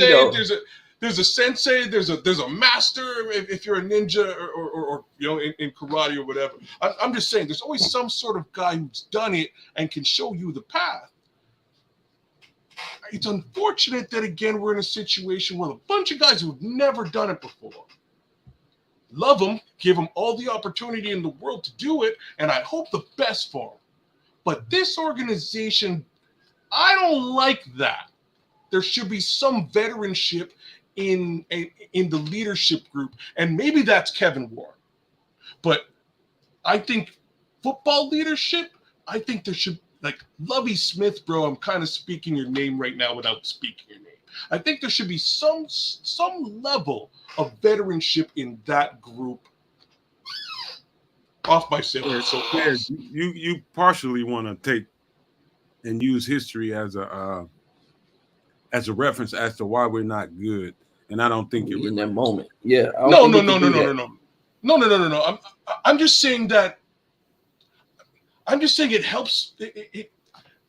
Knowledge and wisdom, having knowledge and wisdom to lean on in situations like really what they dealt with yesterday would be preferable.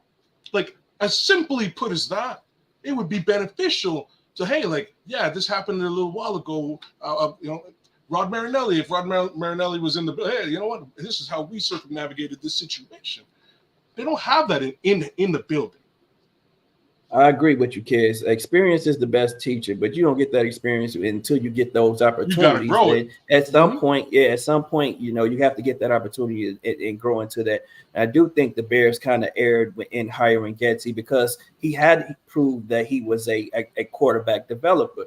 Like, you wanted to get someone in that's proven to the ability to develop a quarterback. I think we saw after seeing what happened with Nagy, that should have been the focus. But, you know, as the head coach, he made the decision that he wanted a certain type of offense as opposed to someone that he knew, could develop a quarterback, and especially in Justin Fields. So I think that was an error. However, I do think that Luke Getsy can do it. Like we said, like, you don't get that experience until you get the opportunity. The thing is, he just has to pivot, man. You have to be willing to pivot and let go of your ego, and, you know, be willing to ball up the paper and toss it out and say, hey, you know, what can we do together to make me look good and you look good? Because, you know, I'm not doing my best. I'm obviously not doing what's best for you, and you're not playing your best because of it. So, you know, and, you know, you might be right, kids. Maybe he does see some things in practice where he's just like, he's not ready for certain things. Okay, and I can understand that. And he's trying to protect Justin from himself. You can do that, but without calling the same conservative game plan. Like, there are other things he could do, though, kids. And that's what I'm getting at. Like, that's my problem with Getsy. Like, you can't just lean on this screen game. You know, where are the quick slants? Where are the outs? Like, where's the you move in the pocket? Where's are the rollouts? And where are the RPOs? Like, there's so much more that he could do to help Justin evolve into what he wants him to be, you know, and also protect him from himself, because that's what you saying. That's what it seems like you feel. And I can see that. I can see that possibly being true. Like, maybe he's trying to protect Justin from himself and, you know, making some of the errors that he's seen in practice. But, you know, there are other things you can do to make sure that he's also developing into this quarterback that you want him to be, and also accentuating his skills and his talents, man, because you can't take away the running threat that he is, that weapon. You don't take that away and allow defenses to not have to defend that. You want to make defenses defend that, or make that a threat to defenses so that you can get opportunities behind that. So that's where I think Getsy is erroring right now. Hopefully, you know, it's refreshing to hear, though, that they do have conversation and that they're still cool. You know what I'm saying? Like I think they're still cool with each other. I think they want it to work. You know, there's no I think they're being honest with each other. That's like the refreshing part to hear about it. They want things to work out. I'm glad that Justin is being honest with them right now. Hey, Samo, do you remember? I'm gonna ask you two kids. Do you guys remember when I mentioned, this was a few shows ago that I mentioned, it was at least 2 shows ago when I mentioned that Flus, I studied Flus, and, you know, they was asking him, you know, what offense really presented the biggest challenge to you, and he said the West Coast offense. And what about the West Coast offense? And he said the fact that, you know, that a team, he was talking about Aaron Rodgers at this point, the fact he was attacking his defense horizontally, so going east to west as opposed to north and south, tiring out the defense, stretching the defense, and then he was able to get stuff over the middle and short stuff and deep stuff because he had stretched them horizontally east to west to the point where they was worn out. And so when I say that, I'm gonna bring it to you with this. I think this offense has been going in 3 different directions. It's 3 different conversations. I believe Flus is having an influence over what this offense is calling. And I think that's part of the screen game that you're seeing.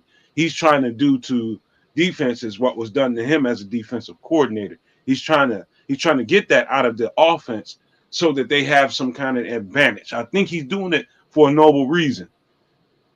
You think that's Flus? He had too much of a hand in it. I'm just speculating right now. Also, I think if that's not the case, working. Let me shut Siri up, man. She always doing me.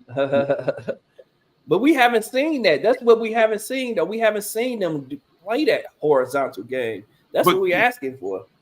That's we haven't seen much West Coast offense. They playing either that or he's playing Justin like a jackass. Basically saying, oh, I'm gonna call this stuff because I know you don't get the stuff that I really want you to do. So I'm gonna call this easy shit for you. It's either that or Justin doesn't have a voice. One of those three things are all that together.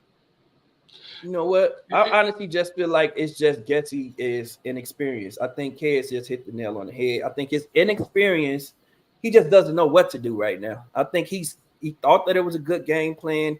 He against a defense that he saw on tape, and he's not pivoted away. I mean, you can't come with the same game plan 2 weeks in a row and tell me that you're a great offensive coordinator. You know, who's recognizing what your team is talented at, and and calling plays in the game that are working. He goes away from what's working too often in the game. I think he's having struggles, developing game plans, and I think he's having struggles actually calling the game.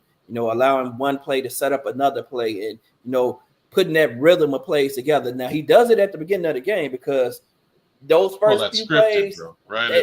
Those scripted plays, man, it worked to fucking perfection. It worked to perfection. Did it not?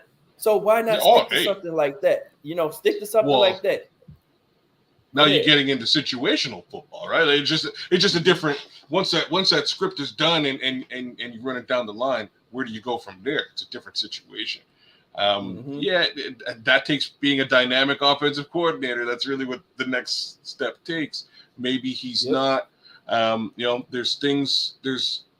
probably more glaring things to note, and that's really just the run game as a whole. We talk a lot about the screen passing and the lack of Justin pulling the trigger on some of the actual the actual vertical plays that he did put into place. I don't know, man. Justin got somewhere in and around 3 yards. He was like a tiny little bit of yardage for Justin. I think running the ball as a whole, we maybe had somewhere around 10, 11 attempts. I might be giving, give or take a couple. Really low from a rushing perspective. That's not. That was the strength of the team last year. I know Dave's not here anymore, Montgomery, but we led the league running the ball. Like that has to be a key facet of this offense, and I'm not sure where it went. It ain't going nowhere. It ain't going nowhere, kids, man. Hey, look, man. I know we can keep going for the next 2 hours. I know for a fact it's good because this is these are the kind of conversations we have in the green room, and when ain't nobody looking, and we had these deep conversations. We talking about all this stuff. I'm just pleased and happy for my brother Sam and kids, man, that it happened on air. And when Sean Sierra came into the fold, it just amplified it, man. It was great. And I really appreciate Kevin Holmes. That's Samo's buddy, man. He grew up with that guy, went to school with him and all that, man. And I appreciate how it all came together, man. I think this was an awesome show. And I think the fans got everything they came here for. And the viewers of the show, man, hey, I'm absolutely grateful the way this played out, guys. Let's go around the horn one more time before we get out of here, man. Let's touch on whatever you want to touch on as a fan or as a person. What you want to say to the people viewing this show or listening to this show. What do you have to say moving out? All right. Well, we could go rock, paper, scissors, but too late. I'm doing it. I'm just gonna say to again, big up to all the Nomadiacs in the chat. Love you guys. Patty, Laura, respect. Love having you every single week. J2K, Cornelius Squalls, it goes down the line. I really just want to say to all of you guys, be cool, man. Where goes one says bear therapy. Bear therapy. Be cool, man. Be cool. It's okay. Bearapy. I like Bearapy? Bearapy. It's okay. Be cool. It's going to be a roller coaster worth of a season. So far, we've been going on a straight downhill on this roller coaster, but these roller coasters tend to go back up, and sometimes they come back down again. I'm in for the ride, y'all. I'm in for the whole 15 games left. Let's see what we can do to improve as a team from where we started. And where we started was a 38-point to 20-point loss to the Green Bay Packers. We're going to see them again in Week 17. And in Week 17, let's hope that this is a completely different squad. Let's watch this team grow into a completely different squad than what you saw rolled out in the beginning of September. That's what I'm saying. Samuel? Shout out to all the Nomaniacs out there. We appreciate you guys rocking with us the entire show. And I want to thank Kevin Holmes and Sean Sierra for jumping in as well as guests. They had a lot of good stuff to say. And what I'm going to leave with is saying, what don't kill you make you stronger, man. You know, we're down, we're not out. We're still just one game back in the division. There has been some accountability taken, from our quarterback. I think Gessie is taking a little accountability now, and hopefully we can start to get things turned around, man. And I think, like Nomad said, this is either going to make us or break us. This week of all the BS that we heard and saw, I think yesterday was probably the craziest day in Bears news, which happened to be Ryan Poles' birthday. That's a day he'll never forget, and hopefully it turns around, and it'll be a day that, he can say turned his career around. That's what I'm hoping, and that's what, could happen. It could happen. If we believe, if they believe, I'm hoping that the guys get behind Justin now that he's going to be playing free. I think this defense is now in the hands of Matt Eberflus, who knows how to operate. I think that continuity is starting to happen on that side of the ball. Hopefully this offensive line gets it together this week. I'm just going to be hopeful, and I'm going to believe. That's just what I choose to do, because I don't choose to be, pessimistic. I'm going to choose to be optimistic, for the rest of the season and for these 15 games. And hopefully I see those little increments of improvement all the way up to Week 17, and then we bash the Packers head. All right. All right. I did all my brothers, both of my brothers saying everything they said. I feel them. We all united, man, as far as that go. We don't always see eye to eye all the time, and that's cool, man. I love my brothers all day, every day, man. I support them, and I support you guys in the chat. And thank you guys for being here, man. Do what you're supposed to. Make sure you hit. Before you sign us off, I have one last thing to say. Go for it. I know we're headed out. Justin Fields, you are him. Okay. That. All right. Ditto that too. Hey, you guys, I love you guys for being here. And we ain't going to sign off too fast. I'm going to say this to you guys too. I'm going to make sure this person knows this. I'm going to tell you this right now, Dan Wiederer. I'll tell you right now, you better hurry up and get on the show. Don't put your ass up until you come on this show, until you get another job. I'm tired of you gaslighting our fan base and the people that support the team and being pissed off at them because they do it. I'm tired of you doing that on Twitter. I'm tired of you throwing rocks and hiding your hands, man. I'm gonna bust your ass up until you get on this show and defend yourself. Or go get another damn job somewhere else where you'll be happy. But if you in Chicago, you constantly gaslighting this team and this fan base, since nobody was able to do it thus far, I'll be the one. I'm gonna bust your ass up. I'm gonna tell you right now, I'm gonna bust you up live. I'm gonna let people know on this channel, I'm gonna bust you up until you get up out of here and go take another job somewhere. I'm gonna bust your ass. And I'm gonna say that to you with love, peace, and hair grease, y'all. Boom! Peace.